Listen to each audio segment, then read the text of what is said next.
Some viewers may find the following video disturbing. Viewer discretion is advised.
What's going on, everybody? Welcome back to Wolfpack Wednesdays. This is episode 93, inching closer and closer and closer to episode 100. And not only that, 2 years of doing Wolfpack Wednesdays with you guys. I believe beginning of May is the 2-year mark. So we are excited for that. Who knows? Maybe I'll buy a cake and I'll eat it live in front of all of you guys. But nonetheless, we've got not one, not two, not three, but 4 of our Wolfpack brethren all in the house, which means I am in my happy place. Too sweet to all of you. Gentlemen, thank you for joining me tonight on Wolfpack Wednesdays. It is a pleasure to be hanging out with all of you guys. We got a lot of cool news to talk about with some good variants in the news as well. We got some Star Wars. We got some Back to the Future. We got some DC, and we got some Marvel. So a little bit for everybody tonight. So it's going to be a lot of fun. But before we get going, say hi in the chat, hit that like button. Make sure you subscribe to my channel as well as my friends' channels. But I want to check in with my panel as well and see how you guys are all doing. It's been a minute since we've all been in the same room. Hello. And welcome. Hello. Nice to meet you. I'm DLO. What's going on, everybody? How's your week going so far? So far, so good, Graham. Thanks for asking. Thanks. Steve, how about you? How's your day going? How's your week? How's your year? So. Good. But Sorry. it only goes up from here. That's There right. you go. No, All right, unfortunately, I was really sick last week. Like I was that's really enough. sick. Pass it a brick. Pass it a brick. Really sick. I'm still sick. I'm a sick collector, sick in my heart and soul and my body. On the road to recovery. We all have an addiction that we're trying to fight. It's like hanging out with other addicts, you know. We don't. It really is like crack, yeah. It's hard. I mean, I get like, I can tell in your voice. yeah, Turn that yeah, bass man. Got that bass tonight. Storytelling brick tonight. We're gonna have a good show. I know it. I can feel it in my bones. And, I missed you guys. All jokes aside, it's nice. Like to the first see time the together in family like 6-7 weeks. All of I us don't at once. know. Feels like forever Been a ago. while. Because I think Yeah. when Steve was on, you were off, right? Yeah, we were alternating. We did it on purpose. Right. That's right. Well, it's good to have you guys back. What's the scuttlebutt? What's going on? DLO's turning to Lego. Sneaker is getting Wow. some. Bro, I told you it in confidence. Oh, I didn't know we couldn't share. I didn't know it was a secret. Show off your little five. Here to show off your minifig. It's all right. I'm gonna show you the whole thing. Yeah, show it off. Well, I get Got the this whole easy going. beautiful set over here. So my kids are off for spring break, so I don't want them playing video games all day long. So I said, you know what? What would the Brickmeister do? That's what I said to myself for the weekend. I said, you know what? He'd buy a damn Lego set and build it as a family. So that's what we did. So Yes, he's still sir. working on his, but I finished mine, and look at that. I mean, I don't want to toot my own horn, but What's your 40 son working on? He's working on the Fortnite like pinata looking Oh horse. yeah. So yeah, he's stuck. Do you actually get to put like little weapons and stuff inside the pinata when you're building it? Yeah, there's actually a couple like little. Okay. These new sets are so You know the much pinata different. for Fortnite, like you kill it and Yeah, like of course, yeah. of Okay. course. Yeah, but these sets, I mean, I haven't built a good Lego set in years, so like this is like my first one in like decades, I guess. But like no lie, like I'm so impressed with how much Lego has improved since I was a kid. So this is a cool set. I think you guys all recognize this little. Oh yeah, opening scene, baby. Yeah, you Oh, go. Bud. So That's awesome. Not iconic. Definitely not iconic. OT baby, OT. Now for the all day. process, did you enjoy the process of building? Actually, yeah. Honestly, I thought I was gonna like be screwed because I haven't done this in years. But these things many got pieces like was full on that? pamphlets now. This is a lot better. Like I used to remember like black and white paper and just You're trying to next, figure out Steve. the You're color next. they want me to put it as. So You're like, come on, imagination, don't let me down now. yeah, no, gotta this is a build lot something. easier. So that's pretty cool. Pretty cool. Oh, and also because they know I'm a clone guy, they gave me a special 25th anniversary fives clone There you trooper. go. So Very nice. there you go. Very nice. Well, I'm happy for your transition. I'm kind of in the same boat though. Like my kids were working on the Hocus Pocus house and the Harry Potter stuff, and I was like, you know what? I'm gonna give this a shot. See what it's all about. I got the Dagobah hut, 1,000 pieces. Finished it tonight. My neck is killing me, and I don't know if this is for me. How fast did you build that? Last night, and then just finished up Jeez. tonight. So mostly last night. You guys 1,000 are building pieces. more than me. I haven't finished a Lego set in probably 6 months. But I'm more of like I don't know. I just want to get done with it. So Yeah. I don't know if I totally enjoy the building process as much as you guys do. So I don't know if it's for me, Yeah. but once in a while it is fun to do with the kids though. So Yeah. we all kind of alternated what we were working on. I'm in the middle of 3. I'm building the Jaws set, the UCS Razor Crest, and the collector's edition, oh my gosh, Hogwarts Express. So like 3 pretty big sets, and it's 3 boxes open. So I'm like, I'm lost. You don't worry about like missing pieces or No, because Mixing I them up or make something? sure I finish the bag first before I open up like another bag from another set. So before I stop building for the day, I'll finish that bag. Finish okay. the bag, baby. Finish the bag. All right. Well, Steve, you considering Lego now that we've all been kind of dabbling in it? Or are you strictly 1/6? I have a couple small Lego sets. Actually, I have been building for a while now. Actually, like with my oldest, we've been building out like the Lego, like the Grogu, the big one though. Oh, nice. okay. That's cool. Yeah, we're on like the 5th or 6th bag. I think there's like eight total bags, so we're almost done. We're like probably 75% of the way there. But yeah, that's a good one. It's a tough one. He can't really do it by himself, so I have to do a lot of it. There's some intricate pieces on that one, but yeah, we've been building that one out for quite a while now. But otherwise, not really. But I'm sure, as all kids do, the time will shortly will be here within short amount of time because all kids love Legos. So Yeah. Yeah, the Dagobah one too had so many of those little green pieces that you have to put on one by one too. I was like, man, this is kind of brutal, but yeah, we made it. Yeah, we made it. So, all right, guys, let's see who's joining us tonight. We got 53 to start the show. Good, solid number. Thank you guys for being here. And first, we have Tighter FL channel member here we go, followed by OG Fan when Star Wars was just Star Wars. Too sweet.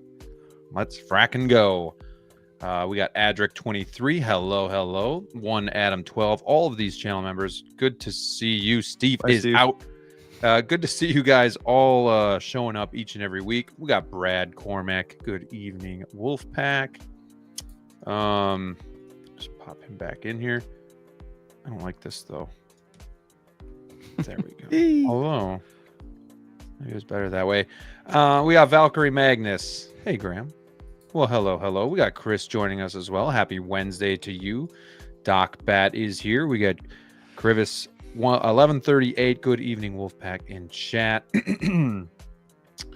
Oh, we got Kevin joining us. What's up, dude? Thank you for being here. Neil Horrific. Greetings, everyone. Man, if Hot Toy Celebration Grid is really a thing, I predict a strained wallet. What do you guys predict will be coming? I say Jar Jar. We're going to talk about that tonight, too. So stay tuned. We are definitely going to be talking about predictions, what we all think's coming, what we would like to see, all that good jazz.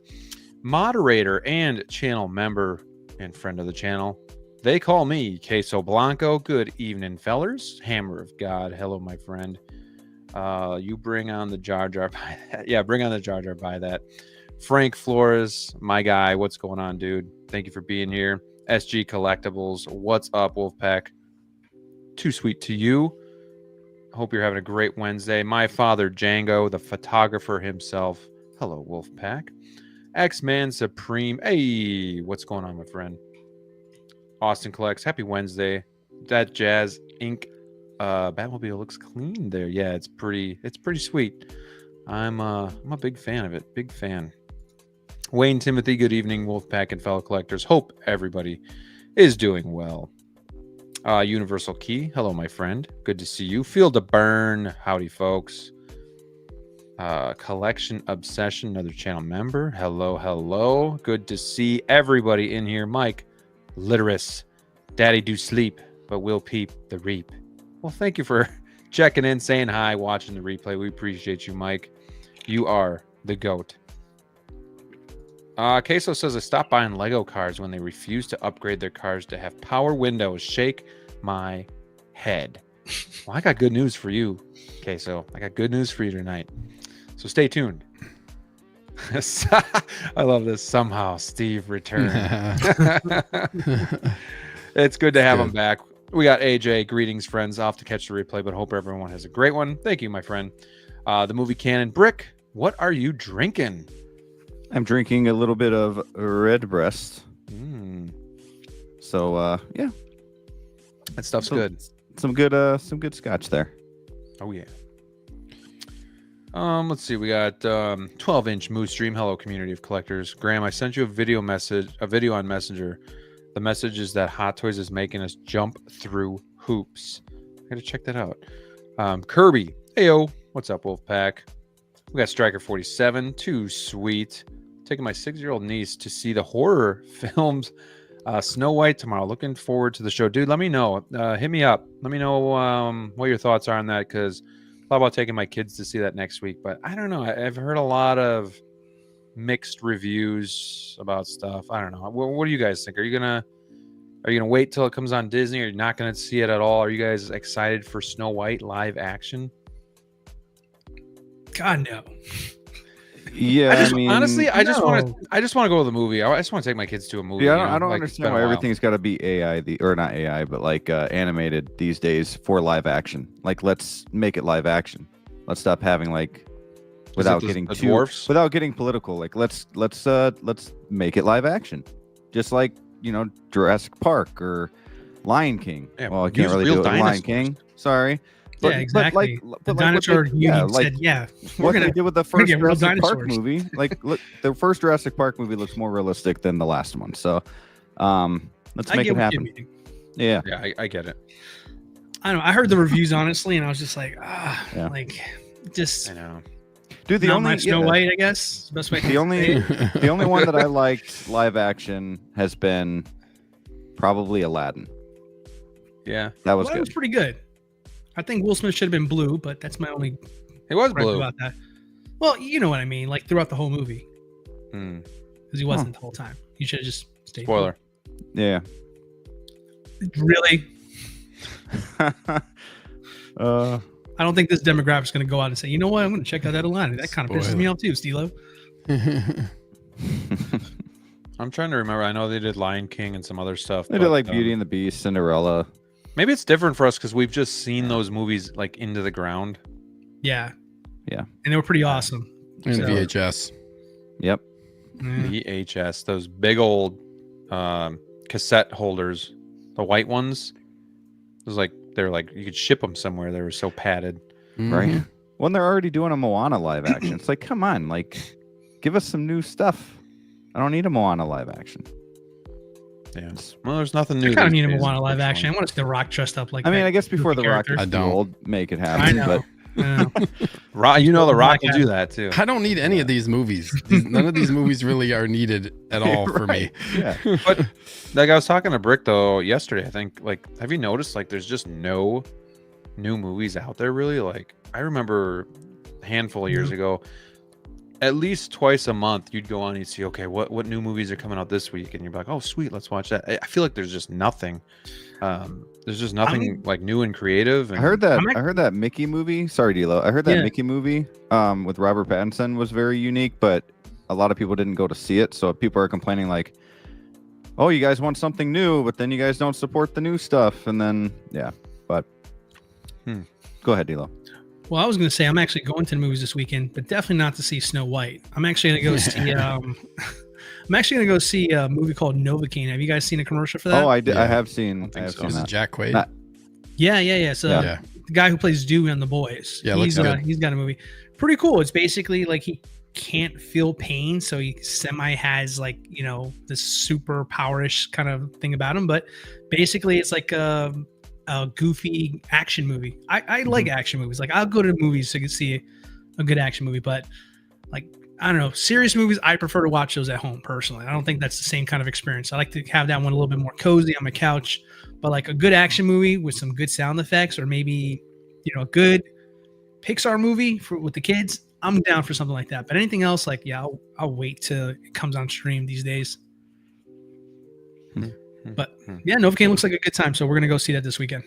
I think the streaming services are like the other problem when it comes to like a lot of movies don't go to theaters because like Happy Netflix, Gilmore too. Which new teaser for that movie's probably Dude, gonna I'm be excited for that. That movie's probably That gonna be stupid but worth Oh seeing. yeah. It's gonna be good for us. Like we'll love it. The latest teaser, like the latest teaser trailer, has so many callbacks. Like it looks like it's just gonna be funny just for the callbacks. But yeah, Netflix is its own giant movie theater every week. It seems like just dropping all these like low quality or really mid Netflix original movies. It's like everything has just also been saturated with a lot of like just middle of the road stuff that's not really. And then when Netflix does spend like over what was it $300 million or something on Electric State, like it just bombs. But yeah, I don't know. Speaking of that, what's crazy about that? The news broke about the Mandalorian movie budget. You know how much that's going to be? $165 million. Really? Wow. Less than that's not a lot. Less than the Acolyte, man. No, it's not by today's standards. Most films are usually like tentpole blockbusters, usually around 2 to 250 now. So 165 is kind of on the lower side. I think they can get it done because of the people they have in charge. But I mean, what are you spending the money on that you can't fork over money on your most respectable Star Wars thing outside of Andor? You know what I mean? Sell it. They need to sell it. Well, and when you're spending, I guess it's like when you're spending so much more money than that, and it's not like being shown that the budget matches like what you're putting out. That's like that makes it tough. And Disney has the money, so sell it. Yeah, exactly. Hopefully that means they're going to be doing some other like less expensive, hopefully like some practical effects type stuff too, rather than just like throwing so much other stuff at it. And I don't know, high hopes. We'll see. We got Subnautica fan. What's up, fellow nerds? What's going on? Every time I hear, what's up, man? Every time I hear high hopes, I think of a Goofy movie. I think of Pink Floyd. Yeah, same. Okay.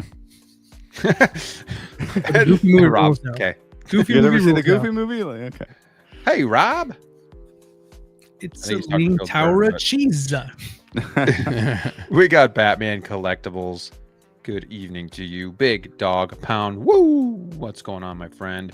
Happy Wednesday to you all. And thank you for joining us tonight. We got Jose Plus. Hello, everyone. Too sweet to you, my friend. We got SpongeBob SquareBalls joining us tonight. Hello, hello. Moving through. 1-6 Star Wars Pimpazoid. What's up? Anyone on the panel going to be able to get Galen Erso? Well, we're going to talk about that, but I'll give you a spoiler. Nothing will stop Steve from getting this figure. He will go through whoever or whatever he needs to get that. So, just a little spoiler there. We got Joe P. Aladdin was dope and deserved a sequel. Sure. I don't know if I ever saw Aladdin 2. I don't know if I saw most of those second movies, like Little Mermaid 2, Lion King 2.5, or whatever the heck it was. I don't think I saw 1.5. Well, I think that's because all the number 2s went straight to video. Like, I don't think they actually did theatrical runs. So Return of Jafar was all right. That was all right. Jafar. We got Jazzy. What up, cuties? Well, thank you. Well, hello. Chris Santos, what up, Jedi Knights? Great panel tonight. Yes, we are here. We are ready to go. Let me just make sure I didn't miss anybody because I don't want anybody feeling left out. And we did not. So we are good to go. I want to start with a little icebreaker because, we're talking about movies here. So I just want to ask you guys a quick question. Kind of a callback to your childhood. And I want to know. I want you guys to answer this question. Oh, I already got mine. Boom. First Ninja Turtles movie. Same. Yeah? Okay. It's like ingrained into my head when I see this. I think of TMNT. I was a weird kid. I liked horror movies as a kid. So this for me says Scream. Okay. Oh, okay. Steve, how about you? And anybody in the chat too, let us know in the it's chat. not, I don't know. This one's not really all that. Really ring a ton of bells, but like Teenage Mutant Ninja Turtles, yeah, that comes to mind. But I wouldn't say this. Looking at this, I'm like, oh my god, this is like reminds me of my childhood.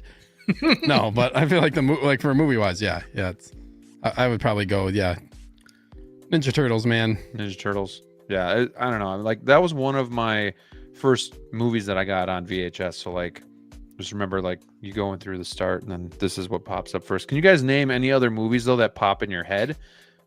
When you see this, because I know there's a ton. There's a lot of horror movies. Isn't the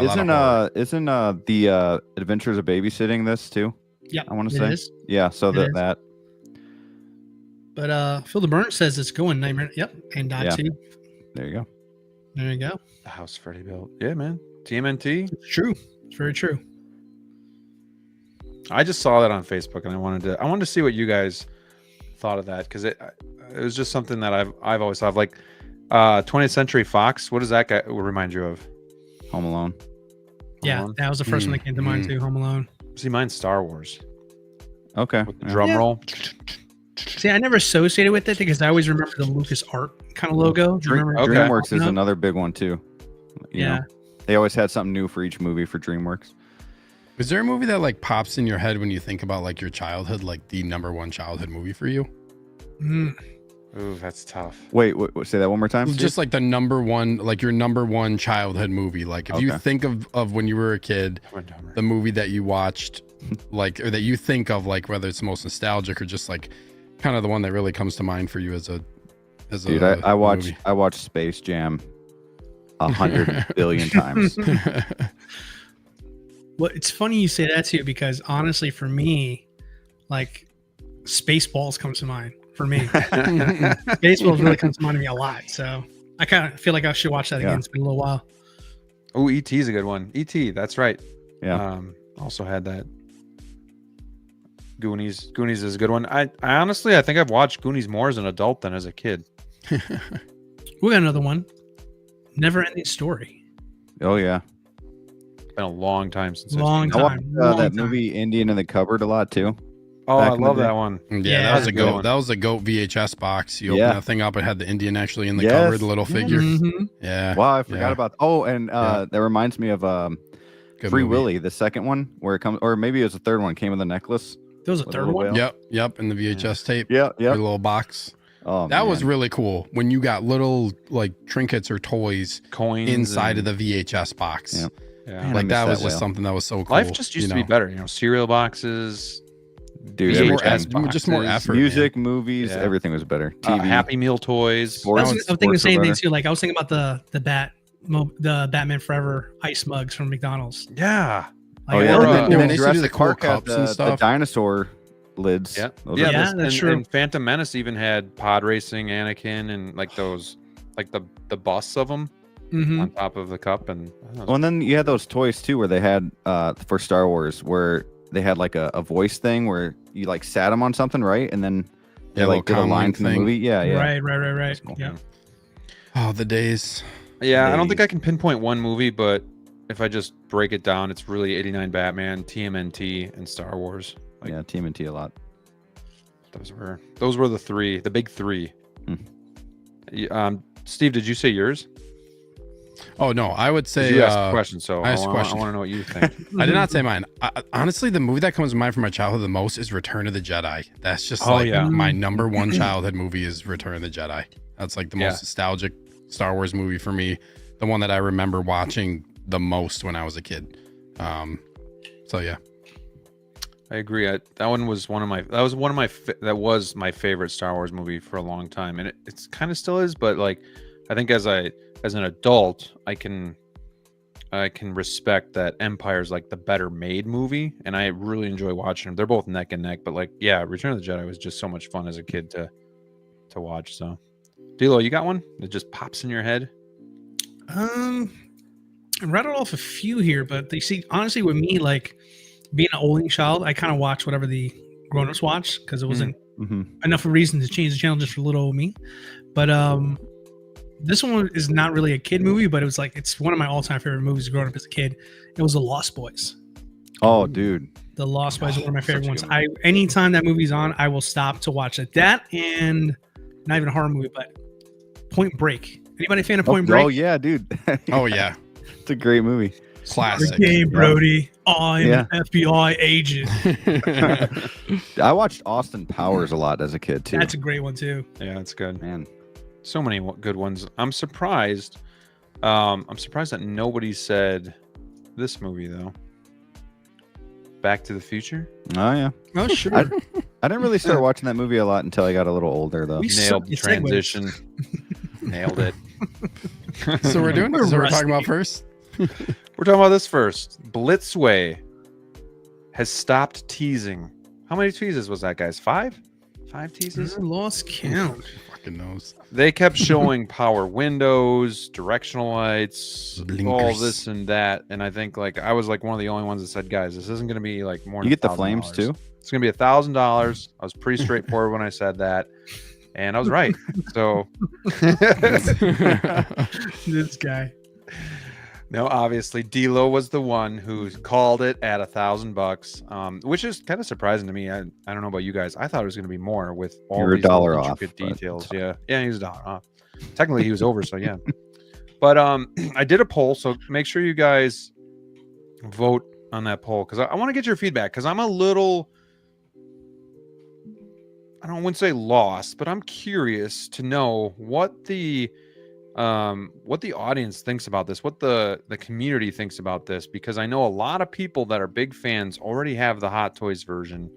So I want to know, are people set with the Hot Toys version? Are they kind of like me with the Batmobile where no, I got to get the best representation that I feel I can get, and they're going to get this? Are people going to sell their Hot Toys DeLoreans and get this? Are they just satisfied? Are they just out completely?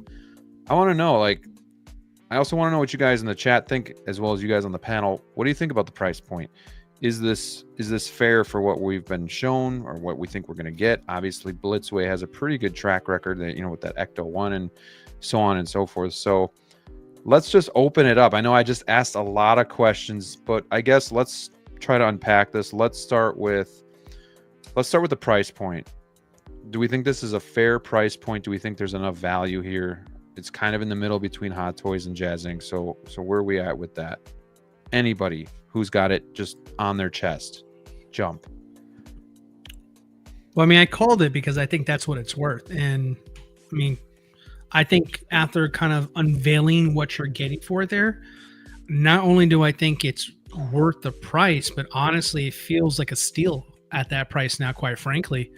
So, I mean, it's not necessarily like they didn't reinvent the wheel on this one here. Let's be clear. They didn't go back and go all in like a lot of people were saying that it was going to be the most, over, done like vehicle ever since the Ecto 1. Because the Ecto 1, everybody's like, it was like overdone, and it was just they put a lot into that particular product there. But I think with realistic keeping on what you can actually do with a DeLorean, another revision of it here, I think it maximized what you can innovate with it. And I think this one here is not necessarily an upgrade, but more a quality of life upgrade, right? With some of the things that it does here. So it's a fantastic value when you look at it from that perspective. It's going to have a lot of the things that a lot of people were concerned about with the original DeLorean Part 2 from Hot Toys. It fixes and corrects a lot of things, some inaccuracies there. So I think for the super enthusiasts who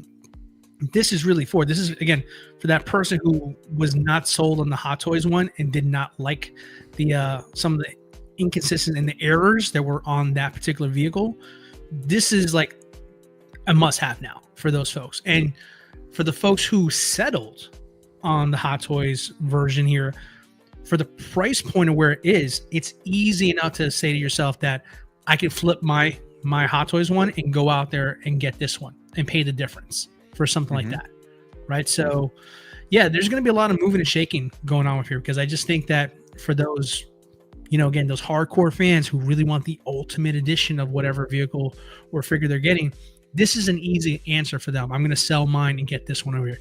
But folks who have the current Hot Toys one here, I still think it's a great vehicle. I really don't see where it's one of those things where like you absolutely have to switch or feel the pressure to switch if you're satisfied with the one you have. Me personally, I think this is great.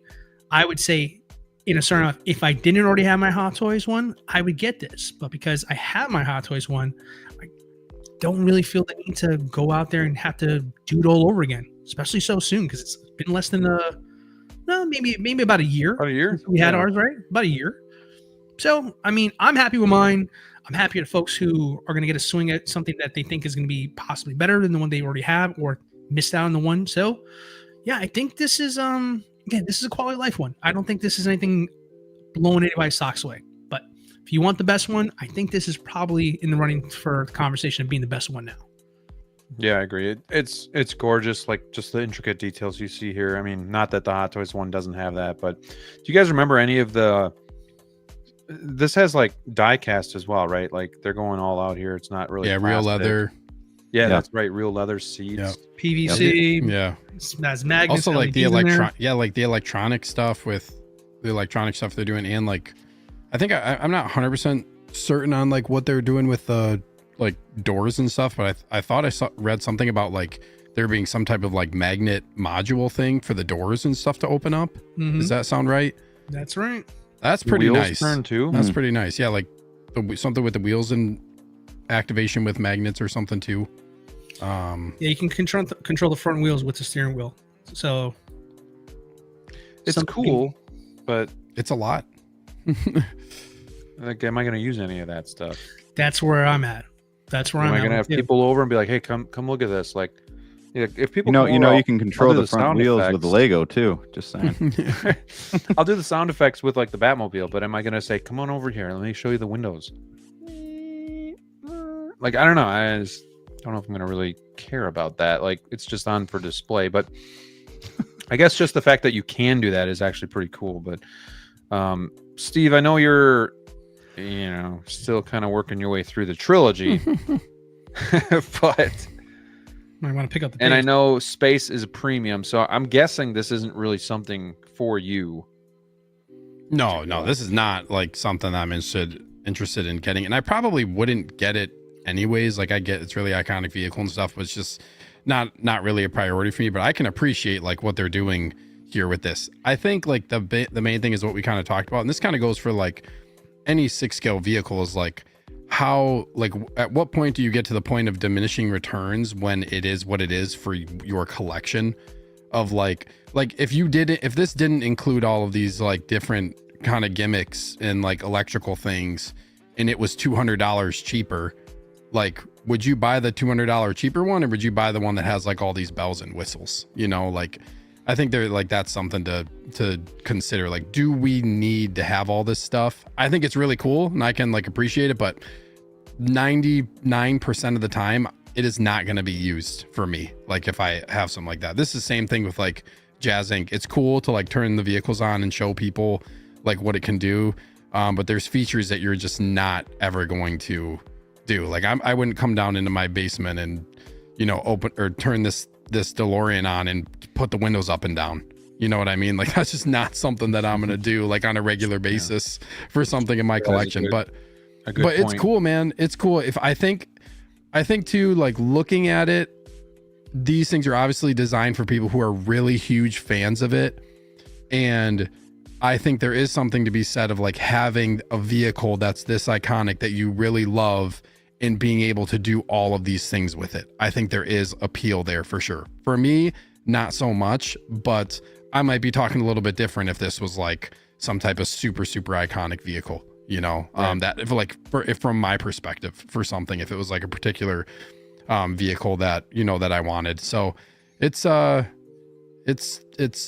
really just depends on what you like, but I can appreciate some of the stuff, man. Like they obviously went all out. I am obviously one for attention to detail, and this is something that like appeals to me in that aspect of like they're showing all the different little fine details, which I really like when it comes to having something too. So it's cool. I'm curious to see like what how these electrical things like truly work.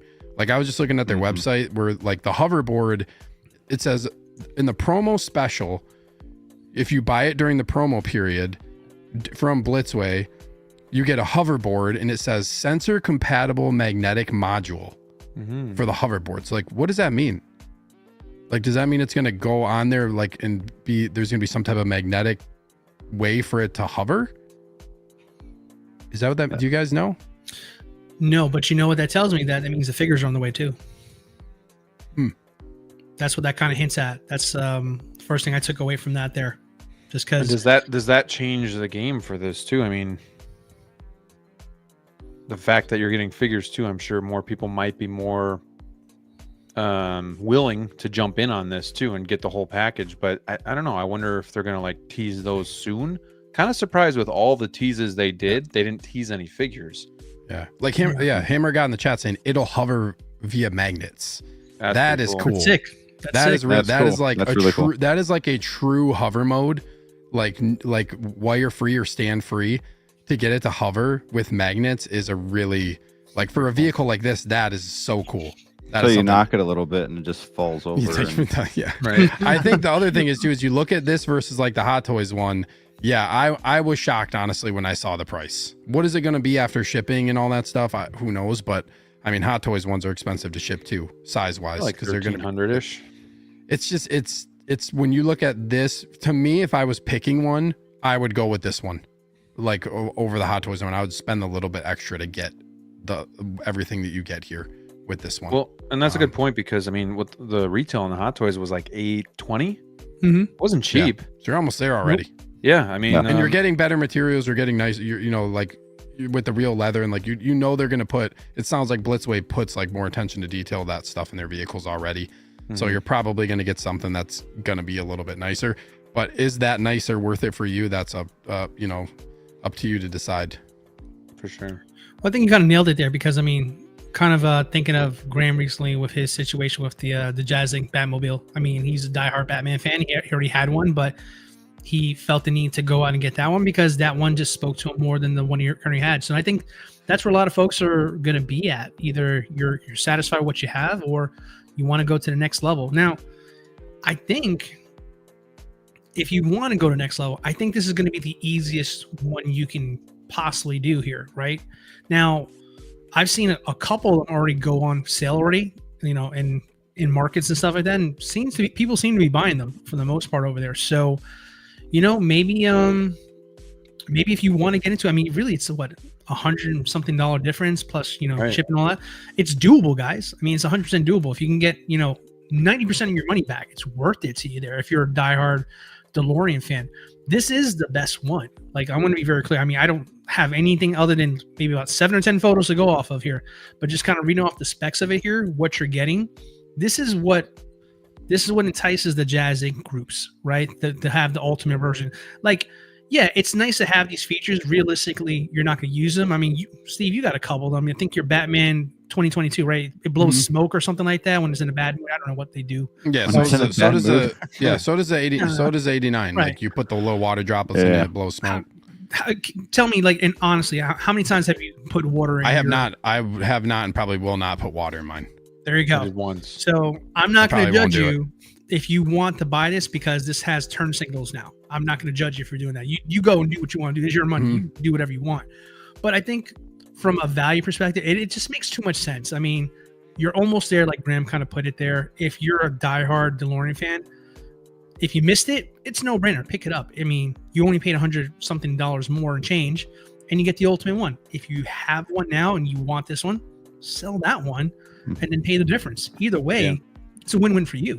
Those things were going for a good chunk of change. So, like, well over retail. Like, I was surprised with how many you did the first, second, and third movie, and yet they were all still selling for over $1,000. Like, I was like, holy shit! Like, this is actually really holding its value. So I'm sure even with this, it might duck down a little bit, but I'm still thinking you're going to at least break even, and be able to then put that money towards this. So I don't know, Brick. Do you think you think this is going to do well with all the Back to the Future nerds out there?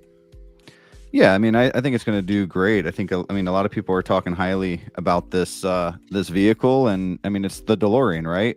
I saw a comment earlier from someone who asked, what's more iconic, the DeLorean or the Ecto-1? I would say it's the DeLorean, by a pretty big margin. I think you see DeLorean way more in like other movies, like what was that one movie, Ready Player One? That made a huge comeback then. I never see anybody build an Ecto-1 and drive it down the street. I have a DeLorean on my street in this neighborhood that drives around sometimes. So like little thing, and it's probably a lot easier to make a DeLorean, that being said, but I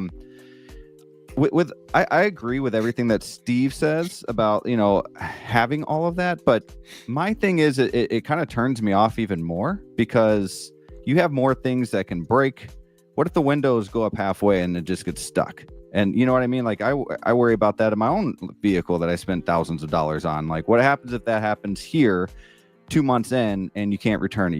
You have like, it's just, for me, it's space, right? Which, whatever. And then you also have all these little trinkets. So the windows could break, the lights, something can go with the lights, and I don't like worrying about all that kind of stuff in my collection.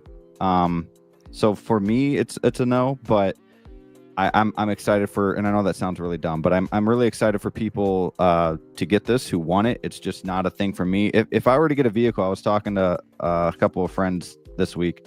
If I were to get a vehicle, it would have to be like something that was iconic for me.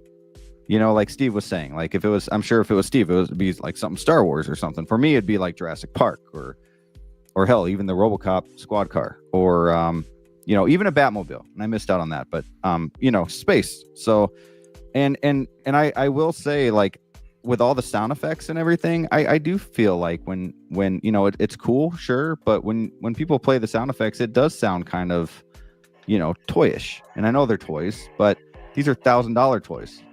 So to me, it sounds like a normal, like, I'm not saying get a Bose system in there or anything like that, but like, to me, it doesn't sound like $1,000 to $1,400, sound. But I don't know. Vehicles are more of a miss than a hit for me lately. But that's just me being the negative guy. So. That's a good question Jazzy just put up there, though. Real talk. Because for me, like this, what does that say about Jazz Inc? Well, I mean, doesn't this kind of scream like the Jazz Inc. kind of like collector? Like, you know, you guys are looking for the ultimate one. You know, it makes noises when it's in a bad mood. All those, you know, great tools that they put into it there. Silver gold plaque receipts. I heard those are awesome. You know, like this is like $1,000.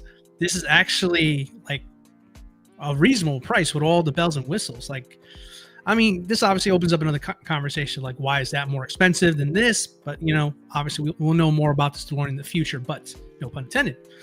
But as far as like, honestly, you like that? Huh? As far as this is concerned, honestly, like, as much as I am a huge fan of Back to the Future, huge fan. As much as I'm a huge fan here, like, honestly, as much as I like this, and I do like it a lot, I really do. I want to see if they're doing figures, because my thing here is like, if I go out and I buy this thing, right, and Blitzway just makes the DeLorean, for argument's sake over here, it's going to feel weird to have it with a Hot Toys figure set. I would like to have a Blitzway DeLorean with a Blitzway. It's going to diminish fly it. dock. Yeah, you know. Yeah. And listen, I'm really excited. And honestly, you know what really tipped me over the edge here? If that hoverboard, if Marty can sit on that bad boy and hover on the side of the car or something like that, that'd be sick. But see, again, it's one of those things like, enough to say, okay, I'm doing it. Yeah. again, that's if I can get Marty hovering, sounds really kick-ass. But like, I mean, we saw it with InArt with magnets like sucking. I know it's a totally different device, but different concept. It goes the other way. Sure, I get that, but like this vehicle is going to be pretty heavy. Like, that thing crashes down, you're breaking something.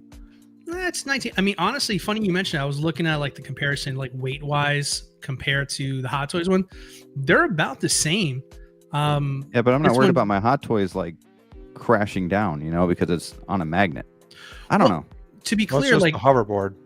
Yeah, that's just the hoverboard. So there's an actual stand for this brick. So I thought you guys were talking about. No. Yeah, clear, so man. there's an actual stand. I thought this thing was like hovering in hover mode. I was like, what the hell? No, like, gosh. It comes with a hoverboard. Big ass thing. For $1,000, I buy. It comes with a power. It comes with a power module. No. That's why I'm like, it's a little too much for me. Yeah, no, you're good. Okay, You're good. Okay. But yeah, it's you can kind of see it from it's really dark, but it's like a black stand.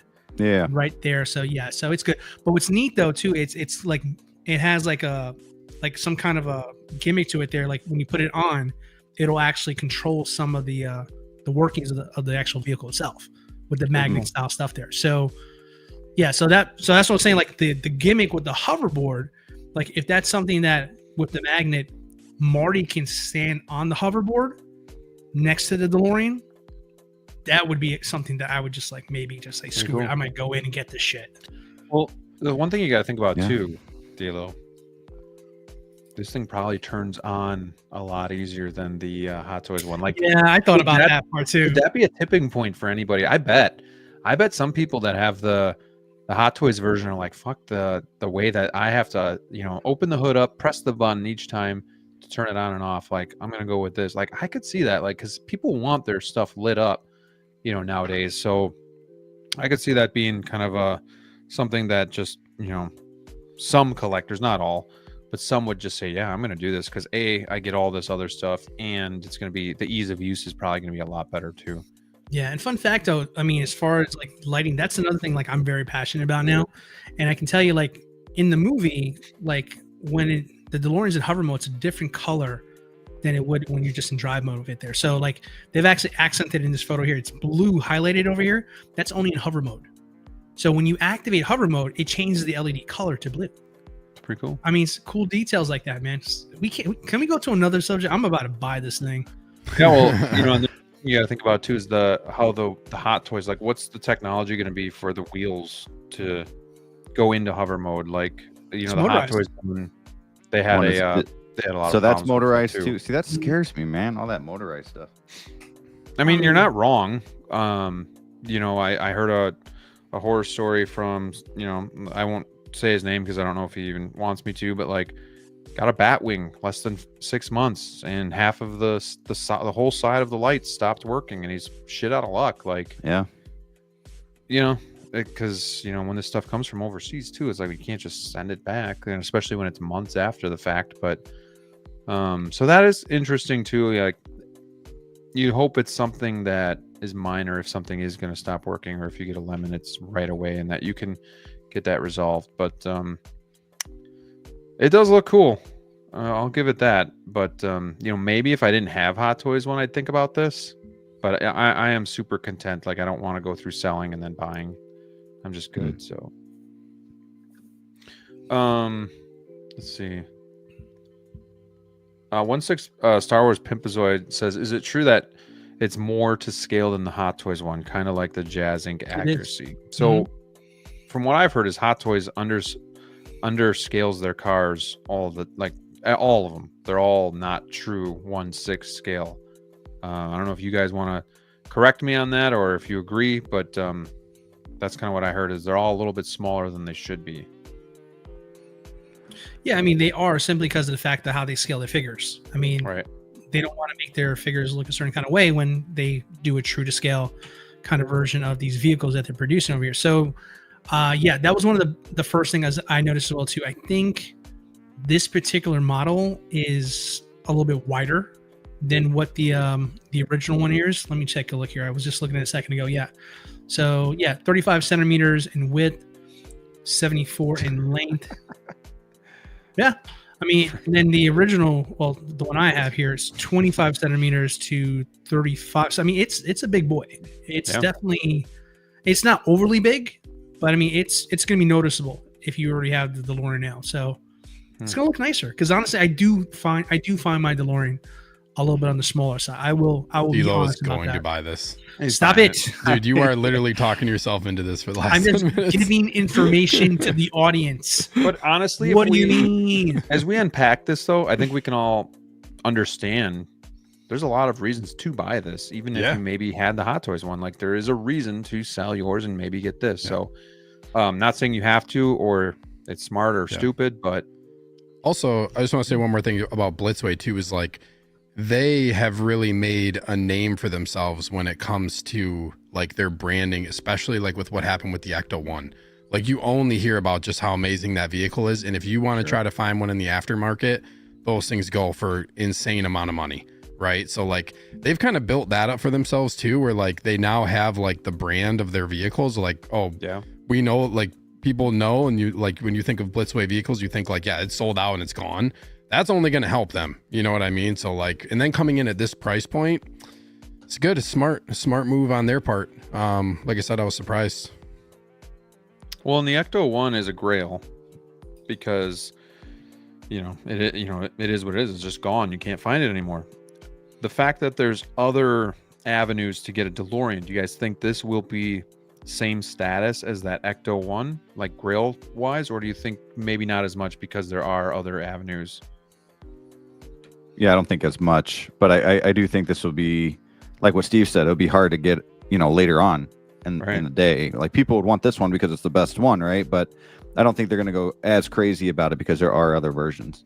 Yeah, this one definitely has a ceiling. And honestly, here's the other thing, because I know some people tend to panic sell because they think that their thing is obsolete because the new latest and greatest. That's not going to be the case with these vehicles over here. Now, everything is going to have a ceiling now. So the let's call it the Mark II DeLorean over here, it's going to have a ceiling that it wouldn't have had if this one was not announced, right? Now, that being said, this one here goes a little bit higher. So naturally, out of this is the fourth DeLorean we would have now, technically 3 from Hot Toys, 1 from them. So this one would have the highest ceiling, right? How much that's going to be determined by the market later on. But whatever this is going for, unfortunately, the Back to the Future from Hot Toys 2, that one's going to be a little bit lower automatically because of that one, because this is going to be the more desirable too. But the positive thing is, nobody panic, because this is not going to kill the value of your figure. It's not going to be 50% off now if you ever want to get rid of it. It's not like a figure. It's not going to be the same kind of problem that you come across when there's a 2.0 of this, that, or this is going to be a little bit different. This will in fact maybe even help, like, make sure that your value never really dips, simply because there's a pecking order of what's going to be the most expensive, because it's considered the most desirable. And then if you have the Hot Toys one, it's going to keep you at a certain level, but you're never going to lose money on these vehicles. Yeah. Well said. Let's check in with the chat here before we kind of transition to something else. Hammer of God says, I'm semi-interested in this vehicle, but without any Back to the Future figures, it's a deterrent. I'm not going backwards to collect. Smart play would be to do the figures as well for people that have neither. I agree wholeheartedly 100%. And I wouldn't want to go backwards because those figures are definitely showing their age. Correct me if I'm wrong, DLO, but I mean, I've seen that Doc Brown head sculpt on the newer figure, and I was not a fan of it. And I know that Marty is older too, so everybody's been screaming for 2.0s for those. So hopefully they do those. We got TX Boy 210. Yeah, I'm really on the fence, but leaning towards pulling the trigger on Blitzway's DeLorean and use the Hot Toys one for spare parts. Frank says there's no shame. He says that was my Batwing.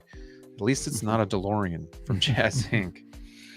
It's okay to be salty. I would be too. So nonetheless, we got Clinton Martin joining us tonight, and we have the Ben Thomas show. What's going on, my friend? And Ekwan. Did you guys see people trying to sell their Hot Toys DeLorean for $1,000 after it's announced? I mean, they were going for over that. Yeah. They were selling a couple sold over 1,000 in the BSTs lately. Yeah. So, I mean, I still think that's a fair price. I mean, this is a very sought after vehicle. Like, this one has done much better than the Tumbler. Granted, they did a reissue for the Tumbler in the Batmobile. You know, that reissue actually kind of sunk the value just a little bit because I was going for quite a bit of money too back in the day, but not so much anymore. So yeah, I mean, people want this. I do think it's going to do really well, and I think there's a need or a want for it in the community. So it'll be interesting to see. I mean, after we talked it over, I'm not going to lie, DLO, I'm a little bit jealous too, but not jealous enough to today. Pre-order goes up tomorrow. We'll see. Yeah, we'll see. I'll sleep on it. Also, consider as well too, guys, like it's justifiable to be asking for that amount of money here because you got to remember this is going to come out for another 2 years. You're going to be without a DeLorean for 2 years. You get the here. So DeLorean right now. You get it right now. Yeah. Oh, here's a question before we move on. You have the Back to the Future 1 from Hot Toys. This comes out for Back to the Future 2. Whatever movie you love the best doesn't really matter. But being that that's the first one and it's different from this, do you keep that one over this? Because it's from the first movie, or do you move on from like the first rendition of the DeLorean to get this? Because this is better quality, better materials, but it's Back to the Future 2. I know some people this is their favorite movie, but I don't know. I just feel like Back to the Future 1's more iconic. Do you think that matters at all? Like which one you have, or if you're more likely to sell it to move to this one? If that makes sense. I'll be honest, I'm not quite understanding your question. So, does it matter what one you're selling of the Hot Toys ones to get this one? Yeah, like what do you mean? Have like the first one? Are you more likely to keep that because it's from the first one and this is yes? The second I'm sorry. Yes, I would keep it. Yeah, it's like it's different. Like you're asking, like okay. I understand your question. I don't know. I'll be honest. I was like, hold on. I want to be honest with you. What the? I'm looking at myself in the mirror. Like I look very confused. I'm just gonna be honest. So I'm just gonna say, what is wrong with you? No, but like, okay. Let me ask you this here. If you had a chance, let's say, to pick up the Tumbler, the Armory Tumbler, the camouflage one, right? But would you sell your original Tumbler to get that one? Now, where with the side? Yeah. You know what I mean? It's still different enough to be like, no, I would, if the space would be willing to let me have both, I would rather keep both in that particular question. Clinton says it says Q4 2025. Does it? On the site. This one I heard it was 2 years. Hold on. Anybody want to fact check that for me? I'll fact check, but I'll tell you, whatever they say, it's not going to come out that time. I'm telling you right now. No way. Poll. Welcome to Blitzway, where it gets delayed way more than what they tell you. But so we had 68 votes. Are you interested in the Blitzway DeLorean? 67% said not interested. 20% said buying it. 10% said no, just keeping the Hot Toys version, and just 1% said selling the Hot Toys version to get this one. So that's interesting. Where does it say that? I'm looking on Blitzway's website over here. It just says coming soon. But obviously not everybody feels that way because we're seeing more of an influx of people selling theirs on eBay and BSTs and whatnot. Yeah. So it does say that. Interesting. It's not coming out Q4, guys. No, there's no way. That's a pipe dream, but Or maybe in a year, you know, Q1, end of Q1, beginning to Q2. Blitzway's never been a fast company. If they change their style of it and they're gonna do it Q4, bless their hearts for doing it. But just like I've never seen a Blitzway anything come out on time. But that's just since I've been here. Not fact checking you, just fact checking in general. How dare you? How dare you? There you go, DeLorean or Ecto One from Ghostbusters. I'm going DeLorean. Yeah, same DeLorean. That's tough. Ecto One looks cooler, but DeLorean is more iconic for me. Yeah. Figures. I feel like this is close. Were you a big Ghostbusters fan growing up? Oh yeah, Steve? Yeah. I feel like that vehicle, like I just never grew up around Back to the Future, so I feel like Ghostbusters speaks to me a little bit more. But I mean, it says something for the fact that I didn't, and like the DeLorean is so iconic that you know what it is, even if you've never even heard of Back to the Future, right. you know the car. It's like that iconic, so it's kind of hard to argue against that. Very well. Man, good conversation. Like I honestly didn't think that much of that car, and now I'm not. It's pass, but it's D-Lo's buying this. It's an interesting. I'm sweating over here. D-Lo's definitely. Now he just looks at his Hot Toys version in disgust. Right, I'm gonna say this right now. I need to be wild. So someone in the chat, someone who watches the replay, if you can offer me $1,200 for mine, I will sell it to you. It's done. That's it. That's my asking price, and then I will get off of mine. But if I don't get that, I'm sticking with mine. That's something. DM Graham. Let me know if there's any offers. You heard it here first. 1,200. 1,200 shipped. Cash. Make it out to cash. Friends and family. Is that shipped, D-Lo? Sure, friends and family. Okay, friends and family. Local pickup preferred. All right. Let's move on to a little bit of Marvel talk here, because I know Brick can't join us for the whole show, just because he's got some daddy duty going on here. So let's go right into a release. It's been few and far in between that we've gotten some releases from Hot Toys, but here we got this feller from across the Spider-Verse. It is Spider-Punk. He's here. Brick's happy. He day one purchased this. Oh yeah.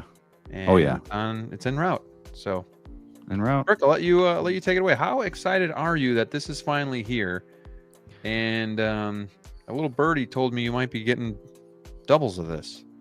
Yeah. So I'll start by saying I've been over and over again saying this is my most anticipated figure of the year. I have been looking forward to this for quite some time. I think it's the coolest looking figure from the line. I think this line is one of the most unique lines in all of Hot Toys. I mean, if you think about it, the way the colors pop, the way that they're able to, well, minus maybe the new Miles that came out, but like the old Miles, how he was able to pose, and you don't really get a lot of Spider-Mans that can pose very well. So, and then you have this guy. You have this guy who's, you got two different looks that both looks look amazing, right? He's got the hair. You're trying to figure out how the hair fits in the mask, but you know what? It doesn't matter because it's badass. What's really cool about his hair, which I did not know, is that each piece is like its separate thing. So like it's not just one block of plastic. They're all separate in there, which is really cool. Love the material. Put the whole thing together? Yeah, it's like a Lego set. Oh, no, you don't put the whole thing together. But no, all of dude, these are individual. Yeah, they're like individual, like put in there somehow. Like you can literally like move them a little bit. But same way they root the Joker. Yeah, same process. But and then I love that the spikes are actually rubber. That I like that because one, you're not worried about them breaking off, and then two, it's easier to put the head on, and love the material. I'm really excited for this, and this is one figure that I'm like, you know what, I do need two versions, because I mean, I'm a Spider-Man guy, and there's so many different poses that you can do with both versions of this, and it's so worth it to me. So yeah, this one's coming home. Excited to see him again in the third movie when that comes out in 2031, and 2031 at this rate. Dude, this is between this and maybe like Artisan, Scarlet Witch. I mean, those two figures I've been super excited for, and the amount of accessories, the guitar. I mean, damn, it looks really good. Yeah, and yeah, we should be reviewing it soon because Jeremy Casa is going to be sending this one for review. So hopefully, we'll show you guys what it's all about. What I like though, is right here too. Like, yeah, you don't have to worry about posing this guy and damaging him. It's going to be pretty cool. Yep. I didn't know that about the hair. That's interesting. DLO. Yeah, no, it looks fantastic. This is my most anticipated figure from a collection I'm not collecting. So no, I mean that sincerely. I mean that. Like, honestly, I was most excited about him coming out because I felt like he stole the show in that movie. Yeah. So I was very thrilled to see that they were going to make him. And I think he came out far better than I expected there. So, I mean, he has so much presence. He just, I mean, obviously as a character in the movie, and then his figure came out phenomenal.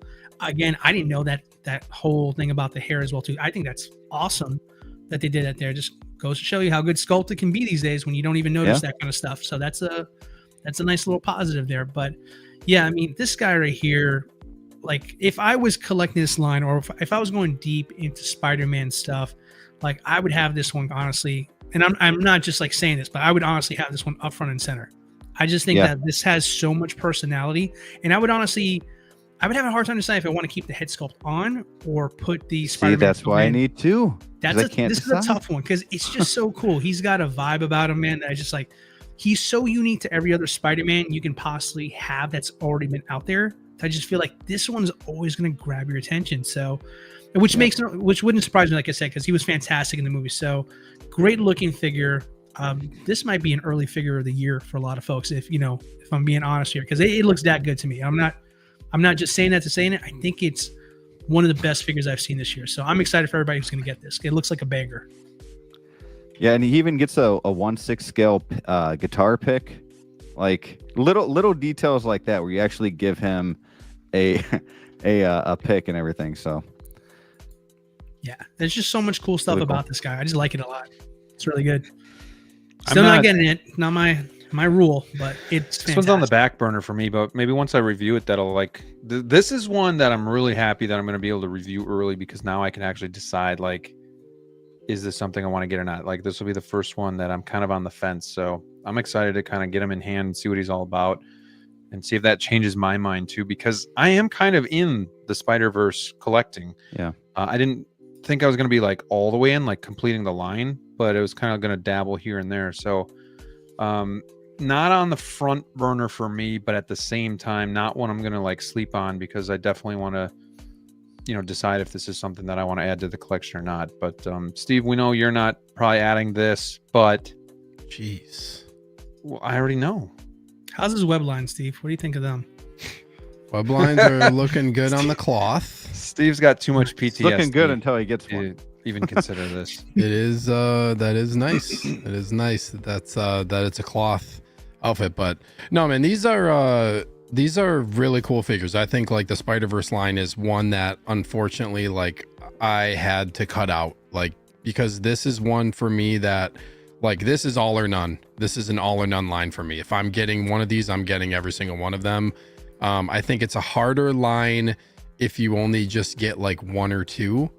For me, like this is like this line is one that's truly made for having them all displayed together, because there's so many different colors, all the different variations in their suits, all the different characters, like everything just pops so well together.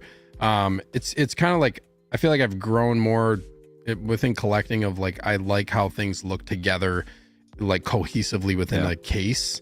And that is like, I would have to do that for this. Like, there's no way I'm just getting like, oh, this figure is awesome, I'm only getting this. It's just not going to happen. Right.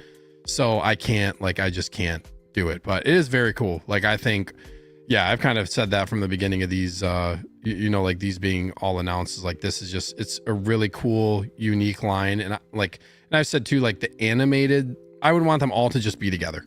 Like I said, and because they're animated, like that's how I would want it. And it's just unfortunately not something that I can do, but I can definitely appreciate like how cool they are. And I'm sure like getting them all together is going to be, looking really, really nice, and I will be tempted, but can't do it. Gotta hold strong. Well, and this line too, like you hear a lot of people like worried about buying these figures because it won't fit into like their live action stuff. But just like, I mean, they fit in somehow. I mean, it really does work. Like Graham, it works on your shelf. It works on my shelf. These figures really, and they stand out. They stand out in a good way. But what does piss me off is that we haven't gotten a Peter B. Parker. We haven't gotten there's a few other figures that we haven't gotten. Like I would love a Kingpin from the show. I would love a Prowler from the first movie. A Spider-Man Noir, I can never say that word, figure would be sweet.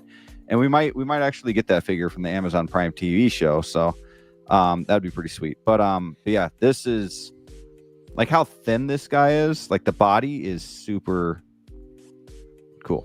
I don't know, super punk, man. Let's go. Brooke, do you know what the pants are made out of? Is this a posable material, or is that something we got to worry about cracking or peeling? I have no idea what the pants. Anybody know what those pants are? Because they got a shine to them.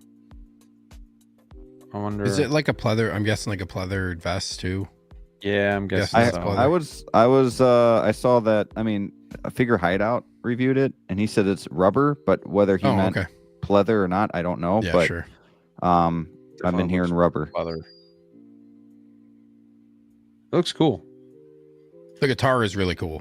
Yeah, I think that's really badass. It comes with like that backdrop for the guitar too. Like, I mean, it's the flimsy crap, but it looks really good when you put it on there to get that other effect. And then you have like all the skyscrapers and everything that goes with him, and just a lot of stuff that you can do. And then not only that, but you guys see those pictures of like his arm over Miles and his legs crossed. It's so cool. Yeah, a lot of cool early figure of the year, man. We got Hot Toys Hotline in the house. What's going on, Connor? Hope you're feeling better. This guy's been under the weather, so give him your best, everybody in the chat. Hammer of God says, I have him in with my live action Spider-Man, and it all gets. Yeah, it makes sense. It makes sense to have them all, like, I mean, yeah, it's Spider-Verse, right? So, like, these are all going to end up coming together, too, right? So, yeah. I agree, though. Like, I wouldn't get this on its own, but I think it would look really cool with the rest of the... I just saw DLO's name there. With the rest of the Spider-Verse figures. So, definitely going to have to contemplate this, but there's just other priorities right now. So, we're going to have to wait and see. You know, maybe my boy Hawkworth Toys will hook me up, and we'll go from there. Because every time I say that, he's on the hunt. So he's like I was talking to him today, and he's like, I'm basically your, I don't know if I should say that on here, but like, we get it, dealer, you know. So anyway, this looks cool. I'm excited for anybody like Jazzy and Brick that have really been looking forward to this. There's a lot going on here. I mean, because especially for someone like me, not the biggest Spider-Man fan, but these movies mean a lot to me because I enjoyed them so much, but so did my kids. So it's just something we can do together. But for me, being more of a common, just a casual Spider-Man fan, I know a lot of people say this about Batman or the Star Wars figures, but they all start to kind of look the same. But this guy definitely stands out on his own. Definitely looks unique. Has his own look. So definitely going to have his own shelf presence. So definitely looks really cool. Any final thoughts on this? How would you, Graham, when you get him, how would you pose him? What sculptor? That's a good question. I have Miles and Gwen with the masks on, but then I have 2099 with the portrait. So this would be one I'd like to switch up here and there. You know, I understand people wanting to get two. I'm guessing I would go though portrait with this one. Yeah. Just because I feel like I saw him more in the movie like this, and I think that'd be just give it a little bit more balance in the shelf. So I think this is pretty cool. 1,200 cash. FF. All right, boys. What else we got here tonight? Oh, good Lord. Galen. Who? Galen Erso. Ah. The Japanese exclusive edition. Japanese exclusive. That's crazy. This is for Star Wars Celebration. We kind of knew this was coming, guys, right? Like we heard through the grapevine, like this was leaked, like this would be coming out for that. Because do you guys think if this was a normal release that it would sell that well? Do you think this is like a perfect fit for an exclusive? Because they'll easily sell it, but if it was like a mass-produced figure, it might sit a little bit longer. Brick, what do you think? Yeah, I mean, it's Star Wars.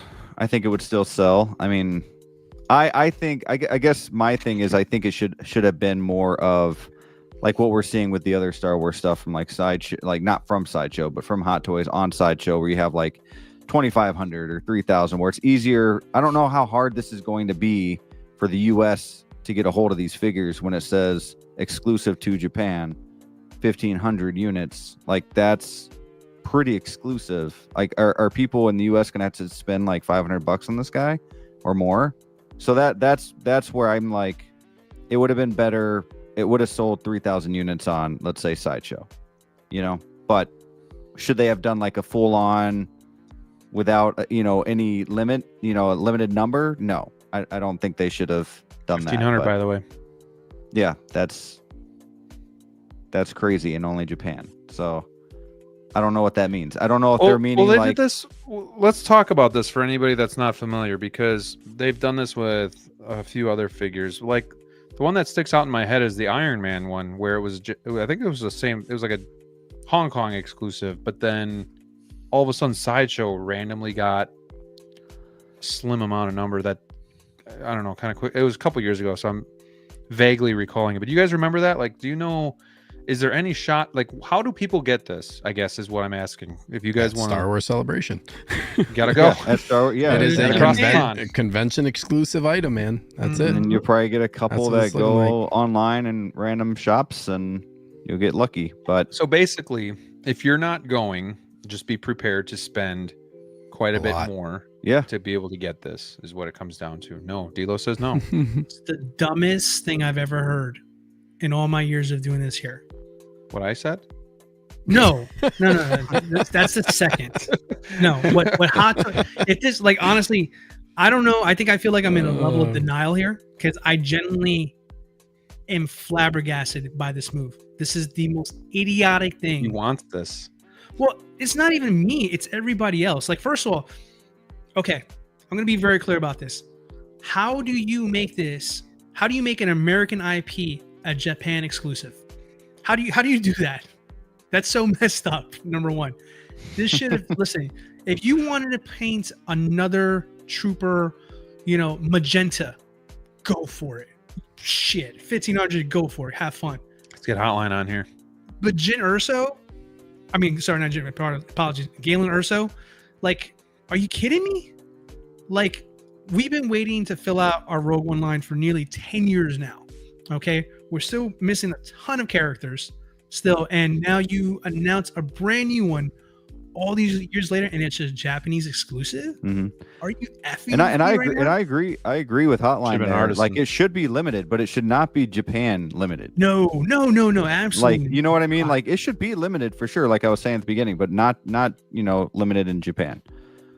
It's just like, honestly, it feels like such a back. Because here's what this is really going to be, and I think everybody already knows how this is going to go. Right? This is not a Japan exclusive. This is a scalper exclusive. Okay, point blank. He went there. If you're not going to be there, number one, then it's going to go to everybody locally, and everybody locally is going to know what they have. And everybody here in America and everywhere else across the world who are Star Wars fans who really want this character. Take advantage. Guess what? Today's price is not tomorrow's price. Like, that's just how it's going to be. And if you really want this, you're going to have to fork over some serious money because there's only 1,500, and where I live, they only have them there. That's crazy to me. That's crazy for something like this. Trooper wise, hey, I'm not going to hate on your game, Hot Toys. You want to make your money on some limited troopers? Be my guest. But something like this is BS. My only thinking about this here, the only saving grace, and the only thing I'm trying to keep it positive, I'm thinking of Another character we got a few years ago, which ironically we just got a revision of here. Endgame Captain America with the stealth suit. You remember that? That was one of the first limited figures we got right around the time they were rolling around the WB100s, the D100s and stuff like that. That's when they dropped that. And then recently they went back directly to Winter Soldier and did a 2.0 officially of the stealth suit, right? With the proper timeline, Steve Rogers, etc. My only thing is I wonder if they do something like this. If they do something like that, hey, go for it. You want your little 1500, your exclusive, be my guest. But you better be making a proper Rogue One Galen Erso for everybody else down the road. Yeah. Like you just can't leave everybody hanging like that because that's horseshit. Okay. Whoa. This is a family show. I don't appreciate the H word. It's the dumbest thing I think I ever heard on this show. That's horseshit. Tell us how you really feel, DLO the Collector. I think that DeLorean's got him hot and bothered. Steve, back me up on this one here, man. You're not going to Celebration. Oh, man. You know? Think about He's going to Celebration now? I have a little bit of a different take, honestly, than you on this one, DLO. Wow. Yeah. He stole the soul. Yeah, so I will say, where'd Graham go? Graham, you got to listen to this. He doesn't want to hear this crap. I think this is the thing. I think, yes, this is a Japan exclusive edition, but if this Celebration happened to be in America, this would be a Celebration exclusive. So I don't really think the location of it matters so much. It matters in the grand scheme of we're only going to be able to get this figure if you're not at the convention and it's going to be local to Japan. But also, like, if this was in California, you are still not getting this in the United States unless you buy it in the aftermarket if you don't go to the convention. I think that's one thing. Like, if you are not at Celebration, you're not going to be able to buy this for retail price. This is like for other, this goes back to just like other exclusives too. Sideshow, luckily for us, has been like kind of like the saving grace for that. Of Sideshow has been our ability to get limited figures for events and such, because we have the ability to order online. This is like a true limited exclusive, which I feel like is a rarity. Like Hot Toys just doesn't do it all that much. Unfortunately, yeah, it's Galen Erso, which I feel like you said, I agree that people who want to fill out more of their Rogue One line who want this figure, yeah, like you're going to be out of luck, and that sucks. But I understand, because like this is like when you talk about true exclusive items for lines and or just for like different collectible companies or whatever. There's a lot of companies that just do exclusive things for conventions only, like that you can only get there. You can't get it anywhere else. And your only option is going to be aftermarket. It sucks that this is probably going to happen for this figure. This is going to be basically an ultimate chase figure because the availability, if it's truly only 1,500, it's limited of 2 per person at the convention. So you already know what that means too. People are going to be going in there and buying 2. And there's going to be people who are going to, that is the sad reality, is like, this is a scalper's dream. Yes. But like, that's always been a part of collecting. That's all. It's always there. It's always been a part of collecting. So I get, this is just, I feel like the one shocker, because it's the one where I think we as collectors are now like, it's looking like we're not going to have the option to get this one on Sideshow, which is going to suck. This That's the guy that played. This is a bonehead decision. Yeah, it sucks because there's a lot of people that are going to miss out on this. And Graham, I think what you said when you said like, is this one that people, my Stardust, Jin, my Stardust. This is one that I don't think, if this was just a regular release, that people would just be like, going nuts about. Yeah, like, I'm buying this immediately right now. This is a figure that I think a lot of people are going to want to get just because it's a limited exclusive figure. But that's part of the game, man. This is going to be an exclusive chase figure. It sucks that it is, but I'm kind of like, this is going to be a figure I'm going to have to, conversation we've ever had on this show. This is a figure I'm going to have to hunt down by any means necessary, and we'll see what the price ends up being. I'm intrigued to see what's going to happen with this, because also 4 months we get this figure and he just doesn't come with this also or like this. And that is I think there's we also know Hot Toys, they're not going to take a figure that has only 1,500 made with a brand new head sculpt and not reuse that thing. Like this is going to something else is going to happen. They could do Galen like on his initial appearance, you know, when he's on his home planet. They could use him for that. You know what I mean? Like there's different things they could do. There's no way this is the last time we see this. Also, like what about the other thing is kind of like, remember what happened with Deadpool? The one that came to mind with this is, I guess, the other alternative. If this truly isn't just 1500 and there's something else where they're going to release more, it kind of reminds me of like the Hong Kong Deadpool. Remember, it was like, we're going to have this many immediately available at the show exclusively, and then Sideshow had it up for special edition ordering. So like, will we see 1500 at the show and then Sideshow pull hey, here's a 2-week limited time window of you to order this figure, and then it's waitlisted? See, but I want to counter your counter your point here for a second. Hold on one second. See, I want to counter your point over here, because this is where it's a double-edged sword. We can really screw people over, right? What if there's somebody out there in the hobby seeing this post and saying, shit, how much is it going to cost me to go to Japan? Because I really want to get this. I wasn't thinking about going to Celebration, but now if I want this figure, and this, I'm throwing this scenario out. I'm not saying how likely this is, but now let's say that person goes all the way and they freaking fly over to Japan. They go to Star Wars Celebration. At the time of their life, they got their Galen Erso. Guys, I got it. I got my new Grail. And then 2 months later, what you just said happens. Dude, I would go back to Japan and beat the shit out of Howard Chan for something like that. I would go back to Japan. If that was me, I would go back and like, Howard, you do not know me, but I have a certain set of skills. You fucked me. Yeah, dude, that would piss me off. So like, I get it what you're saying, Steve. I mean, it is part of collecting for sure. But with all due respect here, we're not talking to Marvel Legend, right? 250 from exclusive Marvel Legend, like, all right, that sucks, but I'm gonna do it. Dude, this right here, this is gonna be like a G, bro, on the aftermarket. Chassis. Dude, I'm just saying, like, that's gonna be a G, man. It sucks, but like, I'm just so used to this. Like the thing that it reminds me of is when I collected Black Series, and I know like this is not Black Series. This is like a higher level collectible. Yes. But like this was all part of it. Like you had to buy them on the aftermarket, or you had to try on Hasbro's website, which was always a cluster. It's really hard to get them. But it's just, and also this is the first time in a decade that Hot Toys has done anything at Star Wars Celebration. So I think there's something to having, like, we haven't been at this convention for 10 years. We're going to do one limited piece that's a convention exclusive. I think there's something also to be said for that piece being like in your collection too. Like for me, like, dang, this is like a really hard figure to get. You end up getting it. I like that. I know a lot of people don't. And I know like everybody wishes who wants this, they could have it. But like, it's just, for me, I feel like it's always part of collecting, and it's right now it's Galen Erso. There's 18 slots. Obviously, not all 18 are going to be Hot Toys, but what if there's 3 more? What if there's a Jar Jar? What if it's a trooper like DLO said? What if it's a young, or what if it's a Padme or like a Queen Amidala? Like, how far is this going to go to where then, okay, it is a little out of hand. This is kind of fucked up. You know? Gotta go. The thing what I'm worried about here is this is going to be successful, and they do it again.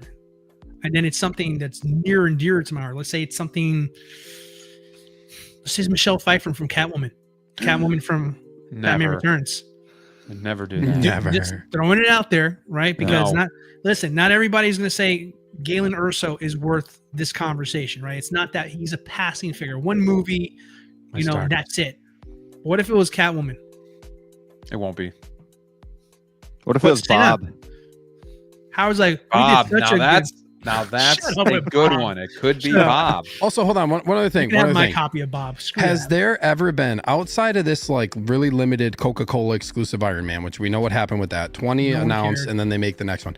Has there ever been a Hot Toys figure that has only been at a convention that's never been available online? That has only ever been a convention thing? Like, has this ever happened with any other figure where we don't get it on Sideshow or you can't get it online somehow? Comic-Con exclusives, yeah. Where you can only get them there? Do you know what Spider-Man with the Churro? Yeah, the Spider-Man with the Churro. Mm-hmm. You could never get it online?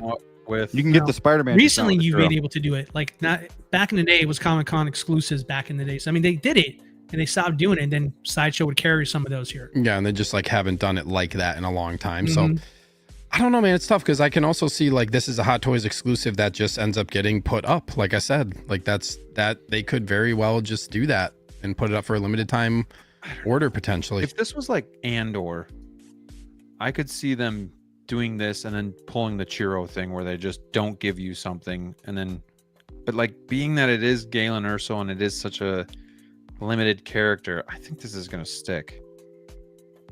That's just me. Also, what do you not give him? The Death Star hologram? That's right. That's the thing. It's gonna be something stupid. I mean, it was not really. This is a bare. Another thing. This is a bare bones. This is a pretty bare bones figure. You know what I mean? You're not getting a lot. That thing. What do you mean? What do you mean that thing? That's important, man. Doesn't get the drive. Very important. I gotta take a time out. You better take a time out. I gotta catch up with this conversation. Churro is important. We gotta let Brick go. Oh, sorry, Brick. He's gotta get out of here. So Brick, just quickly plug your channel. Yeah. And thank you for joining us tonight. I appreciate you just taking time. And I know it's not, you can't make it for the whole show, but any time we get with you is much appreciated. No, I appreciate you guys having me. I absolutely love the Wolfpack, having a good time with you guys, and I want to do as much as I possibly can because talking to you guys every day is not enough. I need to see your all's faces too and communicate that way. But no, I appreciate it. Brick Artemis YouTube channel is getting about a video every other week as of right now, trying to get back into the swing of things. Just came out with a who is next for Batman figures. More of like an educated guess, I would say, on what is to come next. And I'm going to make that a series for many different, lines. So excited for that. And Bugle 6 will be back on the 29th of this month. I got a couple guests as well as Flavio. So be looking out for that. That's Saturday, the 29th at 6 p.m. Central Standard Time. And I'll be trying to get on here on Wolfpack every week for at least an hour and get back to daddy duties so that I can wake up in the morning and get to work for more daddy duties. Sounds good, man. Well, I guess we'll see you later, Daddy. All right. I will see y'all later. Adios. Let me catch up. I got to do some housekeeping stuff here too, because I feel very bad about this. Valkyrie Magnus with the $4.99 super chat. Appreciate you, my friend. He says, I would like Hot Toys to make DLO, say it. Lashif figure for the James Bond line based on, I believe that's Galen Erso figure. I don't know anything about what he just said because I'm not into the James Bond stuff. So he was a villain in James Bond in Casino Royale. Okay. So same actor. So what he's saying here is they hope they do something with that because use the head sculpt, right? Yeah. Mm-hmm. Do you get what? Let's just start up another conversation, even if it's just a short answer. But like, this is a new head sculpt, like you guys said. Like, do they do other characters? Do they do another Galen Erso? That's just a little bit different look. What do you guys think? Is this just one and done? Do you think they'll do that just for an exclusive? Well, that's the thing here. My concern is I'm not totally convinced. Thank you, Valkyrie. That this is going to be the last we see of this figure, right?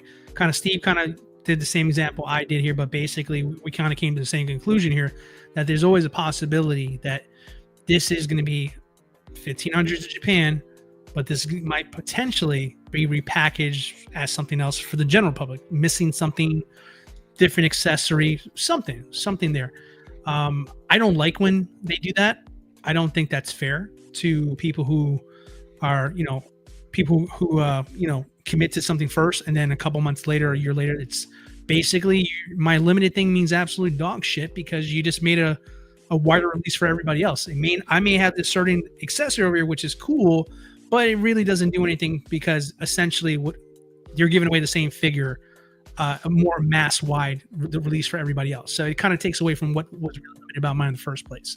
I don't like that. I don't like that at all. If it's going to be exclusive, it's going to be exclusive. And I don't trust Hot Toys to be truly exclusive. Everything is limited, sure, but they've shown time and time again that doesn't really guarantee that it's going to be limited forever. It always feels like it can be repackaged into something else that kind of fits the mold of what they're trying to do. They did Artisan Winter Soldier. We thought that was going to be the end of it. Then we got Stealth Suit 2.0 Cap, which essentially is the Endgame exclusive that we got a year and change prior to. Maybe it may be branded Endgame, but essentially you gave everybody a chance, like widespread, to get the same suit that was an exclusive a couple years earlier. So your semantics now, because now that regardless of how you feel about it, that is no longer limited. That is now not valuable. People sell that, and it's less than what it was going for originally. So it's not a money thing. It's more of a principle thing, right? It's a principle thing. Of fact that, like, if I'm gonna go out there and do whatever I got to do to get this figure, because it's going to be hard to get, and maybe this person paid a Hong Kong reseller top dollar to get this. Well, that sucks now that, I did this under the pretense that no one else was going to get this, so I had to pay to play. And then right afterwards, Hot Toys will go out there and rebrand it, and then boom, there it goes. Now everybody has what I had that was limited. That's not fair to me. You guys understand that? That's the part where it's like, it's BS, because it's not a real limited thing. We're chasing these things that are not valuable to what I went through to get it in the first place. There's no all or none. There's no, like, Hot Toys they don't really have a proven track record of something being like an all or none exclusive, essentially, where okay, now we know based on what they've done, like, this is how you're going to get the figure. This is limited. This is your chance. Otherwise, you're not going to get it. Like, that just doesn't happen. There's always a secondary, right? There's been like a potential for you to be able to get it. And yeah, if you get burned by that really sucks. Like, if you make the decision to go to the level of like, okay, I'm going to pay extra or pay whatever this figure, whatever it is, a Celebration, aftermarket, you really want this, it's limited to 1,500. I'm going to pay $500 for it. And then a couple weeks later, Sideshow posts that they're like doing a limited time pre-order window for this or something. Sucks. Like, that sucks. And they don't, like, that's where it sucks, when it's not like a true, we don't know whether or not it's an all or none exclusive thing. And once it's gone, like, then it's gone from that perspective. It just feels like it sucks because it's a double-edged sword. Like, if it truly is limited, that sucks for everybody. Right? Mm-hmm. If it turns out we're getting all worked up about something that's not going to be, and it's going to do what I said before, a wider release just with some differences, but essentially the same figure, well, then you screwed the 1,500 people that you got to invest in first. So, Clinton, I hope that answers your question. I wasn't complaining. I was just making a point. But as far as like that's concerned, like, that's where like it's iffy, because Hot Toys is known to kind of bend their own rules that they set for us, where they say, you need to do this because this is limited. And then they change their mind and they repackage it in a way to where it doesn't necessarily mean they lied about it, but essentially you kind of did, because you're giving us an alternative to what we missed out on. Does that kind of make sense? Yeah, if they just repackage it and you're missing an accessory. It's just a way around them not having to make a brand new figure. They repackage just some way to make it so it's quote unquote not exclusive, but it's essentially the same thing. I think the other interesting thing is, we know, like, Graham, I don't know if you want to add anything to that. If you want to, do you have the picture of that graphic that everyone's talking about? I don't know if you have that, like this, right? It's like everybody's talking about this, and like, obviously this isn't going to be all 6 scale figures on this whole list, but like, it's hard for me to believe that Hot Toys does 2, 3, 4, 6 scale figures, and they only limit all of those to this event with those low of numbers. That is just way too much investment into like 3 or 4 figures, what have you, to only limit it to like that little when they know more people would buy it. That doesn't make business sense. I don't see why you would do something like that. This is where I think you go to like a Black Series or a Marvel Legends. It makes sense. You can do that at a smaller scale and be able to make your money and get away with it. But like Hot Toys, is we know how the differentiation between how they're made. So it's hard to me, if we get 3 6 scale figures from this total, I find it very hard to believe that you're only going to be able to get these exclusively at the convention, and there's not going to be another way. Like, that's just too much investing into creating something and limiting. You're putting a limit on yourself as a company by doing that. Granted, I think it's fine. Like, I have that take of like, I want to make that clear too, is like having something limited, I'm fine with that if it's a true convention limited exclusive. But as a business, when you could sell a lot more at this level for like how expensive these are, it just doesn't make a lot of sense to do that. So that's what, it's just, I know we don't know for sure if Sideshow's going to get these, but it would make sense that they do get them, but we don't know. We don't know. That's the part that sucks. I don't even think whatever the number of Hot Toys figures that we get from the celebration. I mean, do we all agree? Like, I don't think they're all going to be even just exclusives, right? Like, some of them are just going to be like announced there, maybe, or just for the celebration, but not necessarily exclusive. Does that make sense? I mean, it's like called Jar Jar. exclusive Jar Jar checklist. might be I don't know. announced. What's that? It says exclusive checklist. I don't know. I'm just saying, like, I don't think it's going to be 1,500 Galen, like it, and then that's it. Like, I guess I agree. Like, I think Sideshow is going to be able to get their hands on a lot of these and whatnot. Like, is Galen one of the only? I'm trying to think. Is he one of the only figures that's been like a 1,500 count? And again, maybe we go to the Coca-Cola Iron Man, and if you really want to narrow it down to the Spider-Man, but is he like one of the only figures that we've got that's 1,500 that you couldn't get anywhere else? That's like, that's it for the character. You know, like Wonder Woman was 1,500, but there's other Wonder Woman figures that are a lot like that. Like Spider-Man, you know, they came out with without the Chiro. Then after that, you know, same thing with Iron Man and all that stuff. Like, can we name other stuff that's been super limited to 1,500 where that's basically it for the character? Even, you know, that's kind of crazy to think about. I mean, Artisan Anakin is limited, but what's his number? 335? Yeah, third. And you can get other Anakins if you really had to. But so I don't know, just kind of interesting. I mean, it's really more way to say. I mean, we kind of made the point and counterpoint to this whole topic over here. So I hope the chat and everybody watching had a good time with this here. But yeah, it feels off because like I said, it's a double-edged sword. You know, you can obviously make an argument for both sides over here, but I just feel like 100%. This one feels like, I don't know, this one's rubbing me the wrong way. I haven't been this passionate about a topic in some time just because it feels like, you know, this is something that as a Star Wars collector, good Star Wars collector of good movies, Rogue One is the best one Disney ever. It's the best one Disney's ever done. They decided to make crappy ones after that one, but that was really the best one.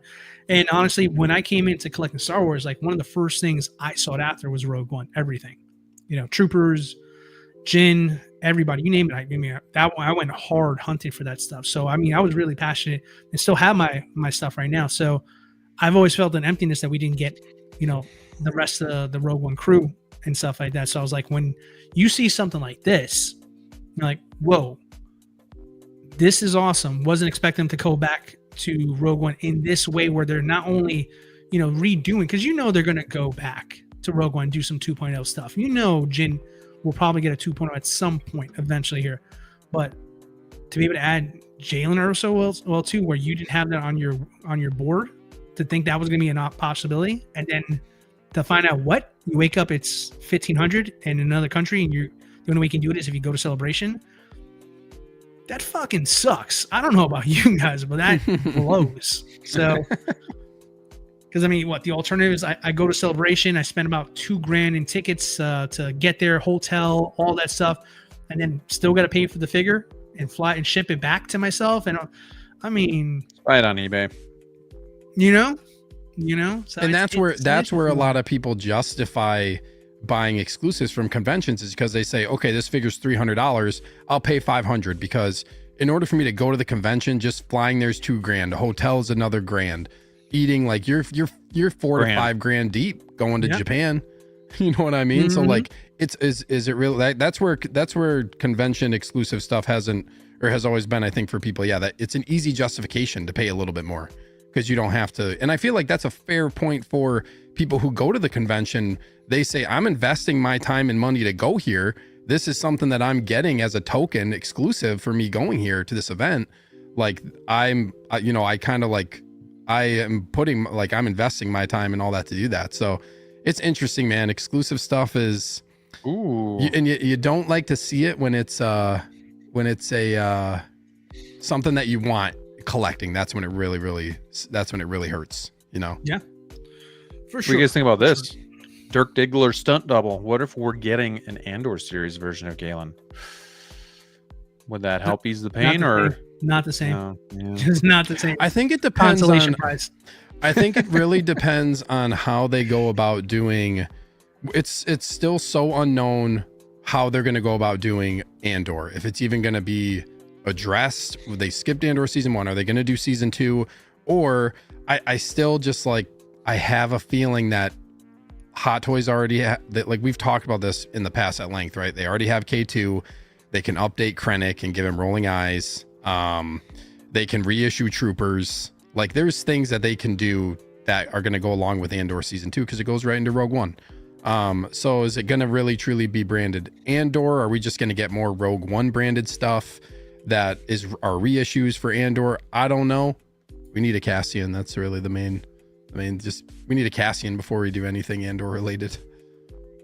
I think we got so wrapped up in the conversations. This is great. This has been a great topic, but I think we've talked so much about Galen. We haven't actually really talked about Galen. Does anybody have any impressions on what Galen looks like himself? Well, let's go back to it for a couple minutes. Let's go back for a second.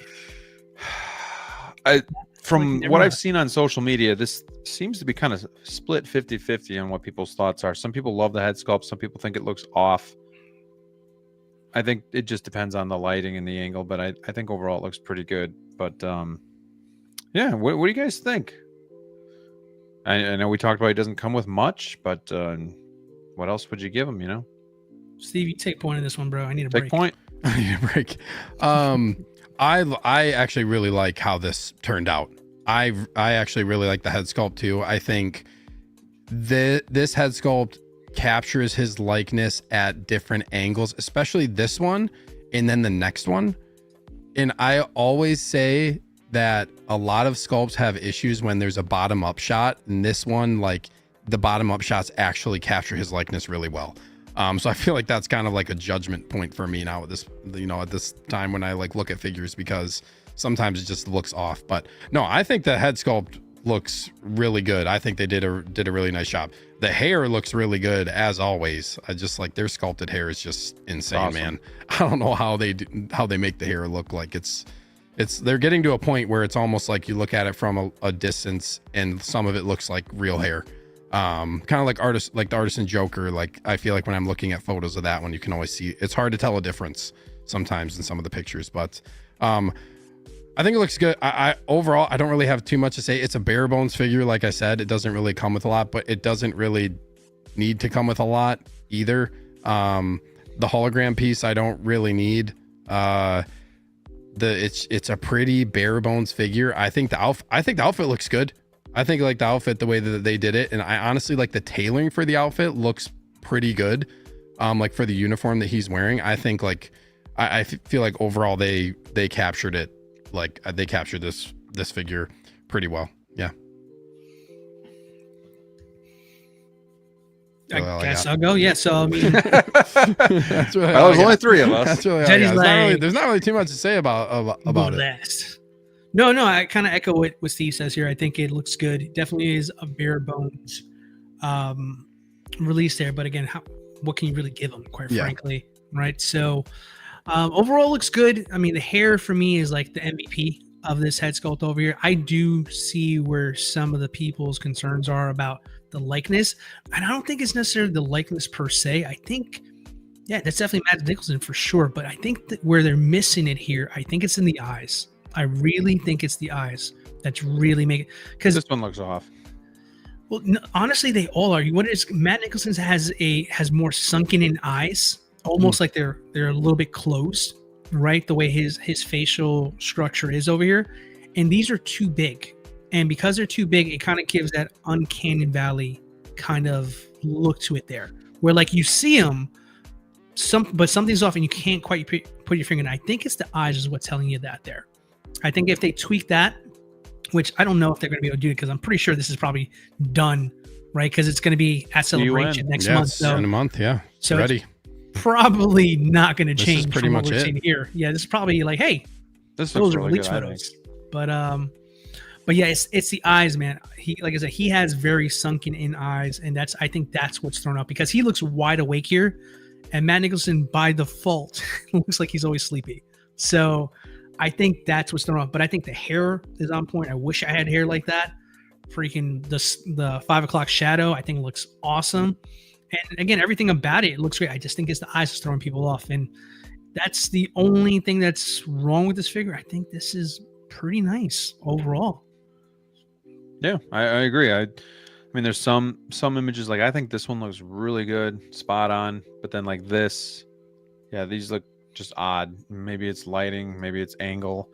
But then this one I think is pretty good. So yeah, but I mean, if I'm being honest, kind of a boring figure, like you said, bare bones. Like, but definitely something that's cool to have for Rogue One, because Rogue One came with a lot of troopers. So we didn't really have, like, we had Galen Erso and then Krennic, but outside of that, did you have any other? Oh yeah, you had Jarrett.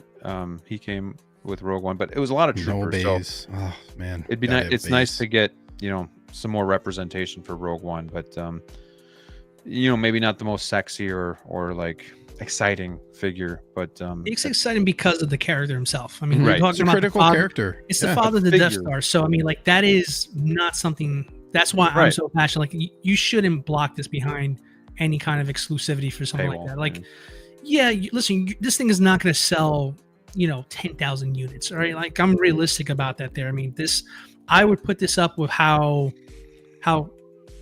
collectors are feeling about Thrawn. Right, Thrawn's still available in most places. Iconic character, wide release, but it's still available at retail. It's still available in most retailers.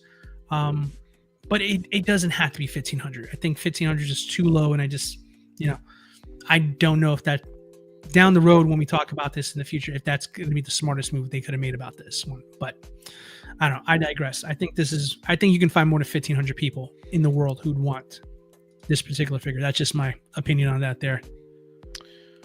Collection Obsession says this says Japan exclusive edition, which leads me to believe there will be an alternate. That's the double-edged sword I was talking about. Later. It's possible. Yeah. So we're just gonna have to wait and see. But outside of that, I mean, figure looks good. It should, because this is pretty much the final product. We got Beskar Kids saying first batch ready for celebration. So there you go.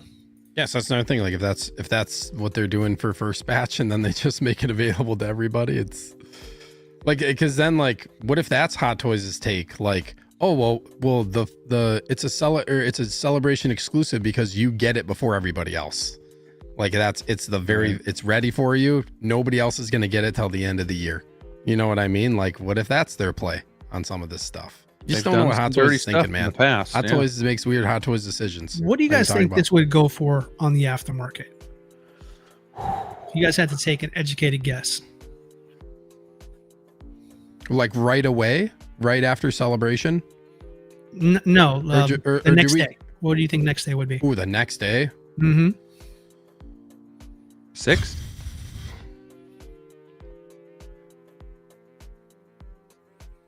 Probably closer to 8 or 9. Yeah.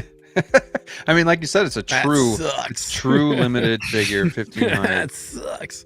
But oh yeah, and like, you know, Star Wars fans, like, people will pay. You're one. People doesn't matter what. I mean, I'm not paying $1,000 for. You said you're going to get it no matter what. And this is another thing. That fresh off a convention, obviously, it's always the most expensive. This is a question I was going to ask you guys too. Is like, where does this figure land for people 2 years from now after it's out, and people have it, and other stuff is coming out? We see how fast people are like dumping figures off too. Like, in 2 years, I could see people saying like, I don't really want this figure anymore. You know what I mean? There's going to be people that do that. Like, people, there's going to be people who don't consider this like a staple in their collection, a figure that they absolutely need. I think there is a lot of hype driving this figure because it's limited, for sure. This isn't something that would sell out immediately if it was a general release, obviously. So I think, like, you know, in that case, it's kind of like, I mean, I'm going to, if I can't get it, like, with the way that we typically would get something exclusive like this, like, it's going to be the long game for me. I'm not paying. I won't, and I can't pay. Like, I'm not going to pay $600 for this. I was just going to ask you, like, I'm so not doing that. What's your limit? 4? Maybe. I will say this. I would probably pay 5 if it was like known that this is it. Like, this is it. This is the version of the, like, this is the only chance to get it. Like, that's the thing. That's the whole point of what I've been saying this whole time. You don't know, but you just don't know that. You never know, though. And you can wind up screwing yourself. Yep. Yeah, you don't know. Games, so and that's where it's really like how much risk are you willing to take, and what are you comfortable with when you you got to think what value are you comfortable with to take a loss on when that thing comes out like in a year as the same figure with like a little bit of a change. You know what I mean? Man. Well, Ethan says they'll make it 2.0 in 3 years. Could you imagine if they treat it like like Mandalorian or DX19? You have it in house for a little bit, and then they just change something, and they 2.0. You know, like that's the point I'm trying to make. The realm of possibility. Listen, if they do 1500, obviously I've made it very clear tonight. I don't agree with that, but very clear. If they don't, and it's kind of like what was just kind of proposed by Ethan a second ago here. They reimagine it into another repackaged version of the same exact figure, only it has a different display base, or you lose out on a stupid accessory that this one has here. You're playing with fire, and like that's what I'm kind of getting at here. I just feel like it's just a matter of like, I think Hot Toys is screwing Hot Toys, and they just don't understand that. Like it doesn't make sense at this price, at this level, because I don't know. Yeah. There's only so many people can collect at the level that we're collecting at, financially speaking, right? Everything is going up to begin with. If you pull a fast one, and this is not truly limited, you piss off 1,500 people plus a bunch of other people who said, "Thank God I didn't do it when I thought I was willing to spend $800 to get this eBay. Thank God I didn't do that." Can you imagine if I was with that? So I mean, for me, it's just like, okay, if it's gonna be done, I'm not happy about it, but it better stick. It better be 1,500. I better not see another one of this one ever out again. You can maybe make a flashback version of him when he was back on. Where was he back on, Steve? In the beginning of the movie, when he had his man bun.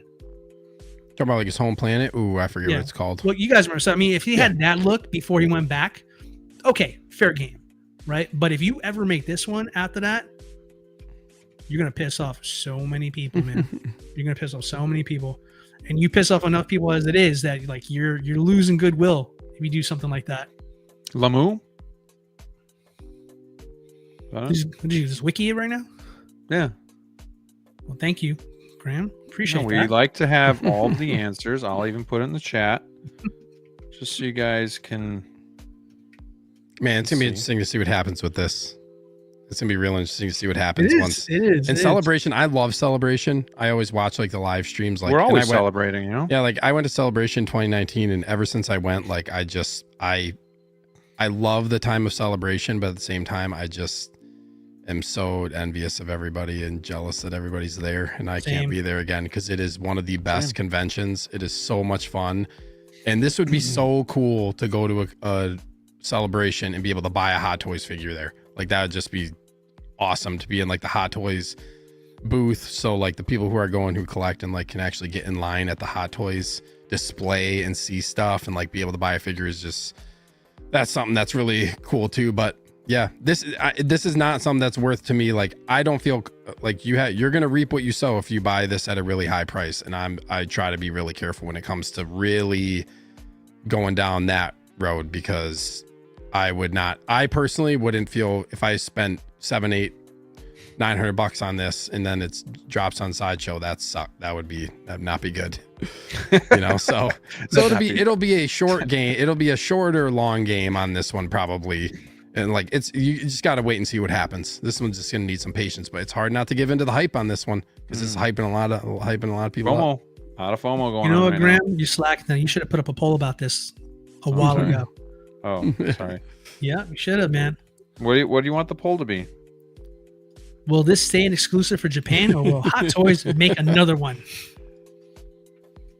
Yes or no? I'll just say, will this stay a Japan exclusive? And the other interesting thing is like there's no exclusive accessory for this one. You think they would put like Japan exclusive edition and have like something, but this is the whole figure, so it's like just interesting, man. It's a lot of unknowns.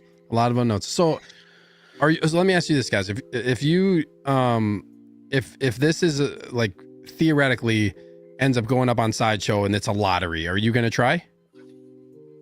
No. Graham's just On out lottery? on it. Yeah, Steve, you know I will. Yeah. Yeah, I mean, he's pissed. Of course. I want the freaking figure, but I don't want to go wants to it. Japan. I have other plans. You don't have week. to, man. You can just spend $800 on it on eBay. Yeah, it's never gonna happen. It's never. I'll tell you what. Blitzway DeLorean or Galen Erso, same price. Wow. Huh? Graham, let me know if you get any offers for me with this. I've had this up all stream, 1200 cash. Friends and family. I will. Someone buy I will DLO's so far. DeLorean Buy so he my can. DeLorean. If they want to buy be in a DLO's better DeLorean, mood. 1200 cash. Let them know. I'll pocket All it and get Galen Erso instead. Really quick, because we're thinking what? Maybe 2, 3 more Hot Toys during the event? Is that safe to say? 2 to 3 more?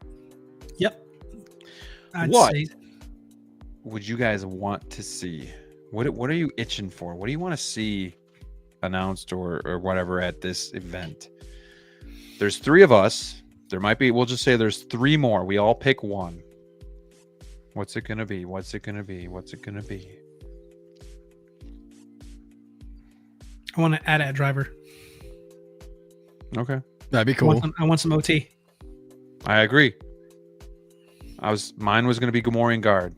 Good one. I think So I don't have to spend $1,200 I think we might get something Mandalorian related. Mandalorian Grogu movie is going to be a panel at the show.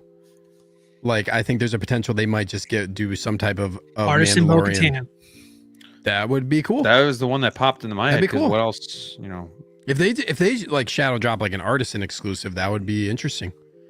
That would Yeah. be crazy. That would I be think I'll crazy. get more mad at that one than this one. It's not fair. Yeah, that it's tough. Yeah, what they're gonna like.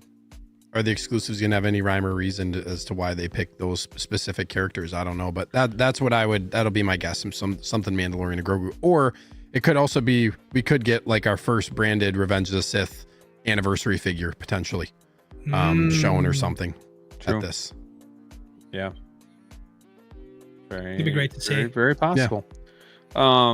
X-Man, come on, get that out of here. It's just slave lay. That was That's 1500. Graham would kill somebody. never gonna happen. I'd love it, but it's never gonna happen. We got Nick's collectibles. Says Cal Kestis, That'd be great. Hammer Please. of God, Dark Side Please. Anakin, Cal Kestis, Queen Amidala, If we get Cal Kestis, oh man. Artisan, Dark Side Anakin. Yeah. I don't know. It'd be interesting, but if they are going to be true exclusives, I don't see any like Luke's or Han Solo's or anything like that coming out. I think it's going to be like a AT-AT driver or a Gamorrean Guard, like something very Galen Erso-esque. But we'll see. We'll see. It's interesting. I'm glad we're getting closer and closer. You know, it's May the 4th coming up as well. So hopefully we get some more Star Wars goodness, because it's been kind of a drought. I think they're saving a lot of this stuff for this spring. So Remember last year they kind of went hot and heavy and gave us almost all the big announcements in April, and then when May the 4th came around, like we were kind of underwhelmed with what was left. You remember that last year? I forget what they announced. I was thinking, was it the Dark Side Last year, event May they the were doing? 4th. Oh yeah, No, before the it, in droid. April. They did the dark side droids and come on, you guys gotta stop, man. You're making me laugh here. The whale looking character. That's- I just think of that South Park Jazzy. episode. Oh my gosh. But yeah, it'll be interesting. Tales from the Dark Side, right? I think that's what it's called. Yeah, That's what it was. They did all that in April last year, and then They got like 4th was 000 kinda- or whatever that was. And Are you talking about Yeah, Power of the that's- Dark Side event? Yeah, yeah, exactly. that was it. Yeah, Grievous, Dark Empire Luke, Mhm. all that. The droids. Palpatine. Yep. Okay. Sounds good. All right. Well, only time will tell, boys. So we will wait and see. All we know, though, is DLO is pissed. And that's all we need to know. Unfair. All we need to know. I want to end on one more segment here, and it's just kind of Jazz Inc. in general, but just kind of what they're up to. They showed just renders of the Penguin, There's been rumors that Tumblr's coming very soon. So just kind of wanted to get a look at this. You know, there's been a little bit of uproar with the Catwoman figure, with the material and how posable she's going to be, and some people freaking out a little bit. But here they're also going to come with Penguin. So like, are we all in on this stuff here? You know, Batman Returns, something we all grew up with as well. DLO, is this something that you think you're going to pick up, or are you playing the long game? I know we talked about Catwoman, and you're kind of waiting for Hot Toys. So what's the play here? Jazz Inc.'s giving you what you want, but where are you at? Yep, good question. I'm going to go back to the old playbook and wait for this one from Hot Toys too. So what hasn't if failed me yet? What if the Duckmobile comes out? You guys, would you consider that? No. No. Damn. No. That's a pass. Dude, No. that'd be so cool. That'd be cool. All right. Well, what do you guys want to talk about with this? What do you think? Design in development pending license approval. Go ahead, Steve. Go. I mean, it sounds like we're going to have another kind of similar process for creating Penguin that happened with Catwoman, where it's going to be multiple head sculpts, different appearances, diorama with like the Penguin's chair in the cave and all that stuff. That looked cool. Yeah, it did look cool. So I think I do like the fact that you are going to have, I like the process that he's doing where you're going to have multiple different options for the same character. I think that adds a lot of, it's good to have the option.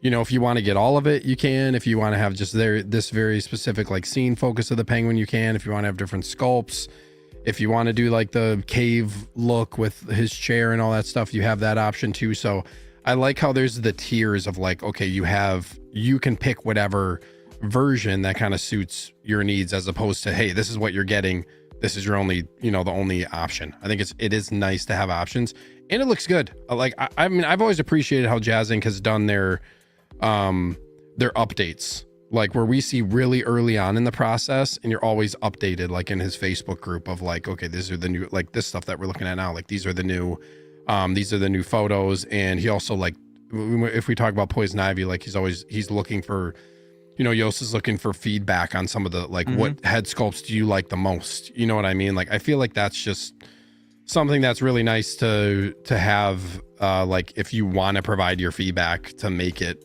something that's, the best that he can possibly make it. So, overall, I feel like good things. Am I going to get I feel like I would like to get a Penguin figure at some point.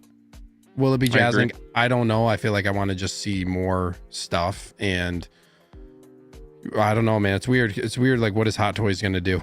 Because I know we've talked about Catwoman at length, but like, is Hot Toys going to do something at this point with Penguin feel like or they just don't want to mess Catwoman? with it. It's just not something they want to mess with the material, with the suit.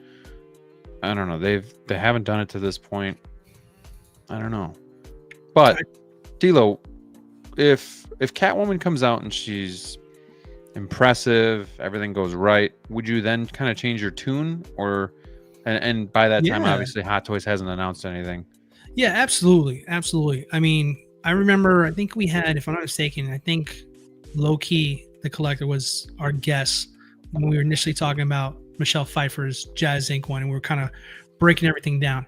And I still have the same feelings that I had then, just to kind of remind me what I said. I am playing the wait and see.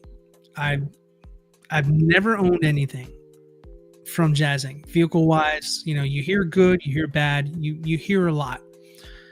I mean, outside of the Vulture, which I would call that more vehicle than figure, this is their first foray into this, and it's not cheap to get into it. So it's not coming in at a price of where I can gamble $300 to, right, and get the best version of what they have to offer, and then maybe they go up a little higher if I decide I want to get another one.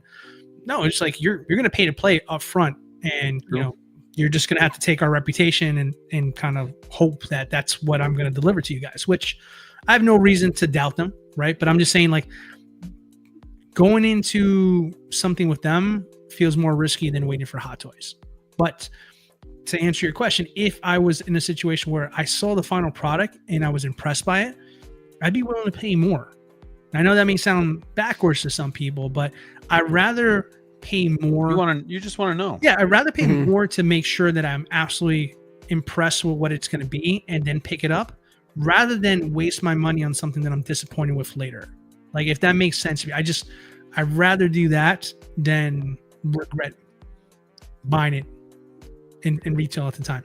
Right. I know it doesn't make sense to everybody, but I just feel like I need to see it. Yeah.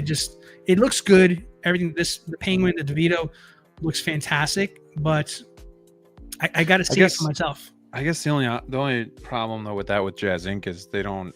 I mean, there's probably gonna be a wait list that you could probably get on, but it's not like Hot Toys where they're gonna mass produce it and it's gonna be sitting on the shelf or anything. Like, they're gonna make kind of the amount of pre-orders that they get and then plus a little bit extra. So there is that chance though you kind of miss out. I guess is the only kind of drawback. But I agree with Steve too. I really do like having the options, because sometimes Hot Toys will come out with this figure. It's got this big ass diorama base, and it's just like, damn, I really didn't need that. Like, could have done without that and saved some money. Like, at least here too, you do have the tier packages where you can kind of pick and choose. I do like that a lot too. So that's nice.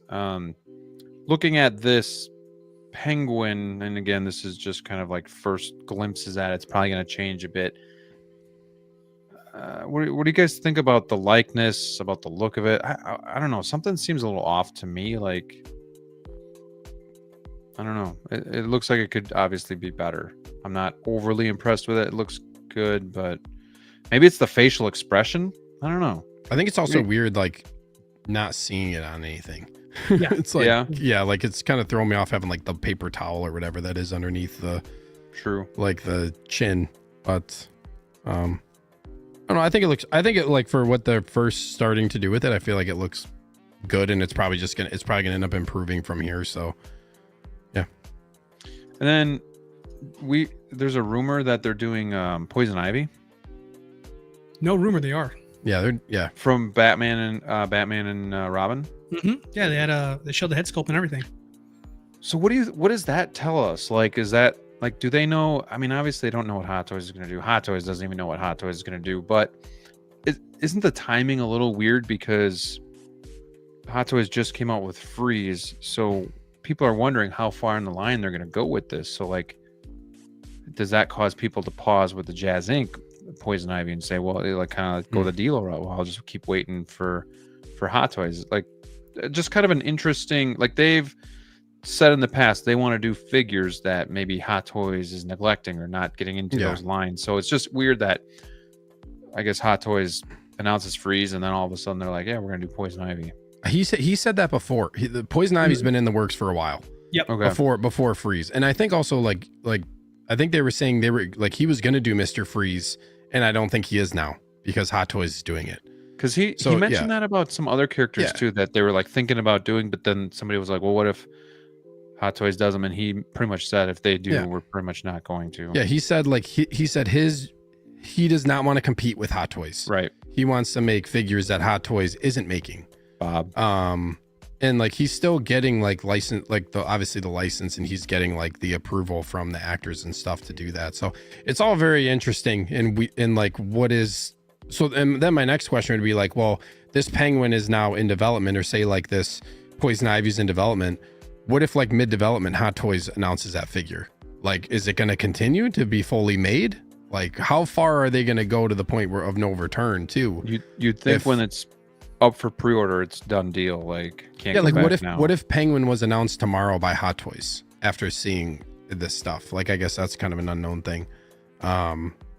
If like, how much invested into it are they going to be before they say, okay, we're still going to do it even though Hot Toys is doing it? Because that's bound to happen. Like, it's probably going to happen at some point if they're going to be getting into figures on a regular basis. Like, at some point, Hot Toys has these licenses too. Like, at some point there's probably going to be some type of crossover. I know we're all waiting for Catwoman, that we think is going to happen, but yeah, that's the interesting part of it. It's refreshing having these options, at least. At the very least, Jazz Inc. is at least doing stuff that Hot Toys, at least to this point, hasn't really wanted to touch. InArt was doing Lord of the Rings, as well as, possibly Game of Thrones, Harry Potter, stuff like that. It's just nice to have those options, Dune. Because if Hot Toys isn't doing it, I know there's still a lot of people that want this stuff. So it's cool that in some form 6-scale Penguin is coming. So pretty happy about that. DLO. Changing gears slightly, but sticking with Jazz Inc. Tumblr. Yes. Would that be up your alley? I don't know. I mean, I got a chance to briefly listen to some of the stream that Mafia did with Jose earlier today. Sounds promising. Sounds expensive. But I mean, yeah, I mean, I don't know. Like, I guess like now that you and Steve have the 89, I'd be lying if I said if I was having a little bit of FOMO, just kind of seeing how nice yours looks, how nice Steve's came out and stuff like that.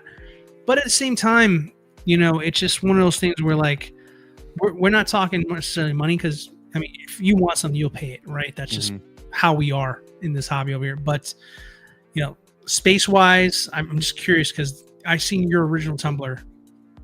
That thing is no joke to begin with on the space. I can only imagine how that's going to be true scale if Jazz Inc. is tackling that. I don't know. DF, I might need to get a max. I might need a max or something like that. It's 10% bigger. Like the Hot Toys one is 10% undersized. I'm pretty sure is what he said in the past. Be tight in a DF. That's big, man. That thing's chunky. That's what she said. It's wide, man. Just keep going. It's wide, man. Got him. Oh, somebody clip that. But yeah, I mean, I'm curious about it though because with the resurgence of like the Dark Knight series in my collection, I mean, I have the Armory, have the Artisan Joker, I have the 2.0 Bane, I have the Batman Begins. I'm hoping one day we get a Scarecrow again, maybe Ra's al Ghul. Just kind of flesh it out some more. And, I'd be lying if I said I wasn't interested in possibly getting a Tumblr into the collection at some point. So I think I heard it'd be going up for pre-order next month, if I'm not mistaken, if I heard that correctly during the stream. So yeah, if I can get some pictures of it, I might be open-minded to it. We'll see. What if it won't fit in a DF? Are you out? Is it not worth the trouble? I feel like I'd have to, because if I can't house it, right? I feel like it's gonna fit. I'm not gonna get a coffee table. I feel like it's gonna fit. Kitchen table. Well, we'll see. I mean, Jose has some Magic case at headquarters here. Maybe test it out first before you build it for me. Hammer God says 10% bigger. He said, and actually a dark gray paint to be applied since the color is inaccurate on the Hot Toys one. Interesting. Yeah, I mean, there was some interesting details about it there.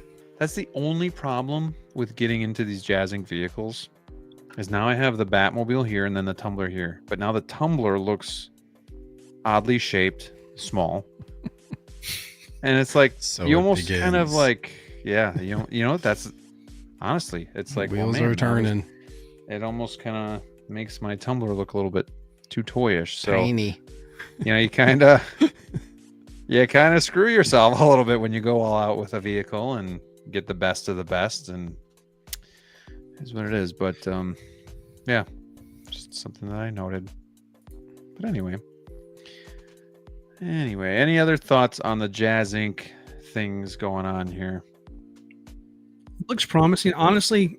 Between Catwoman and Penguin, I'd be more interested in Penguin as opposed to Catwoman, simply because I think Catwoman should be more articulated than Penguin. I feel like it's not as big of a deal. But yeah, that hearing the comments about the Catwoman, about articulation and stuff like that, has kind of rubbed me the wrong way in regards to that figure. And I understand the reason for it. I just figure as a collector of toys with articulation, I still would like it to be articulated. But right. With Penguin, what am I going to do with Penguin? What am I going to do? Some kind of like,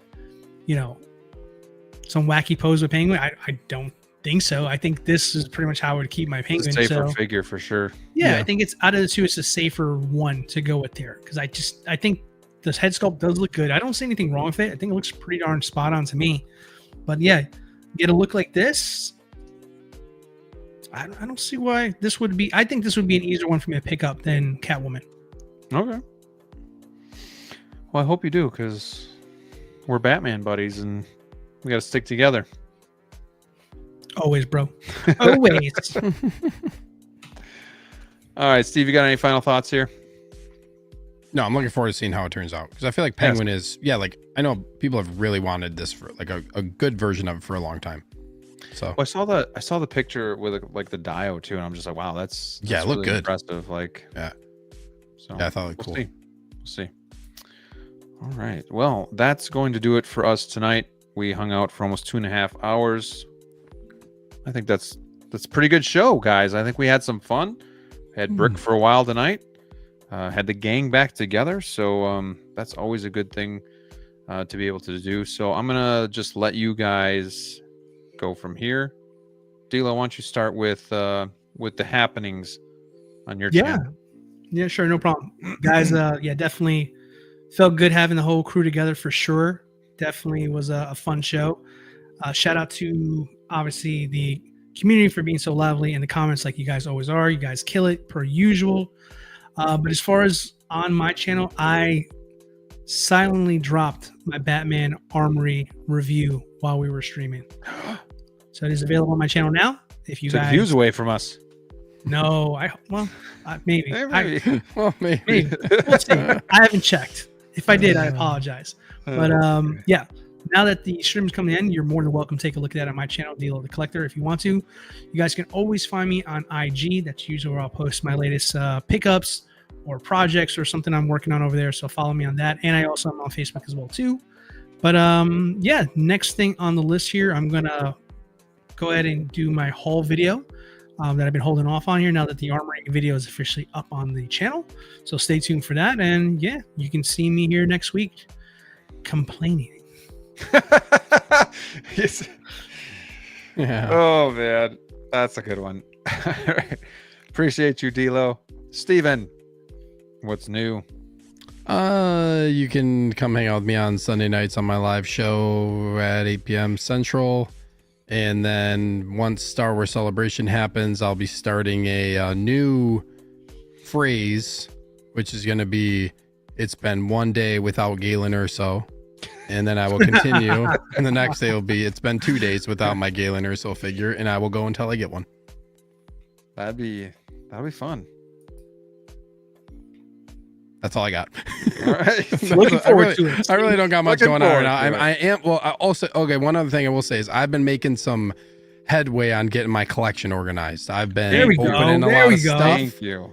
I've been opening some stuff. I've been working on some figures. I'm getting stuff lit up. I have the Ahsoka cases coming along. You can see it right here. Woo, now, yes. Steve, I want to call you on this here because there's been a rumor going on social media that background behind you is not real, that you've actually moved out of this house and bought another one with all your earnings. And your low-key bought a new house, and the collection will actually be a new house / collection room. What do you want to say to the rumors? Can neither confirm nor deny that this is an artificial background. You can't really tell. Nothing is moving in that background besides Steve. Nope. I see a light blinking.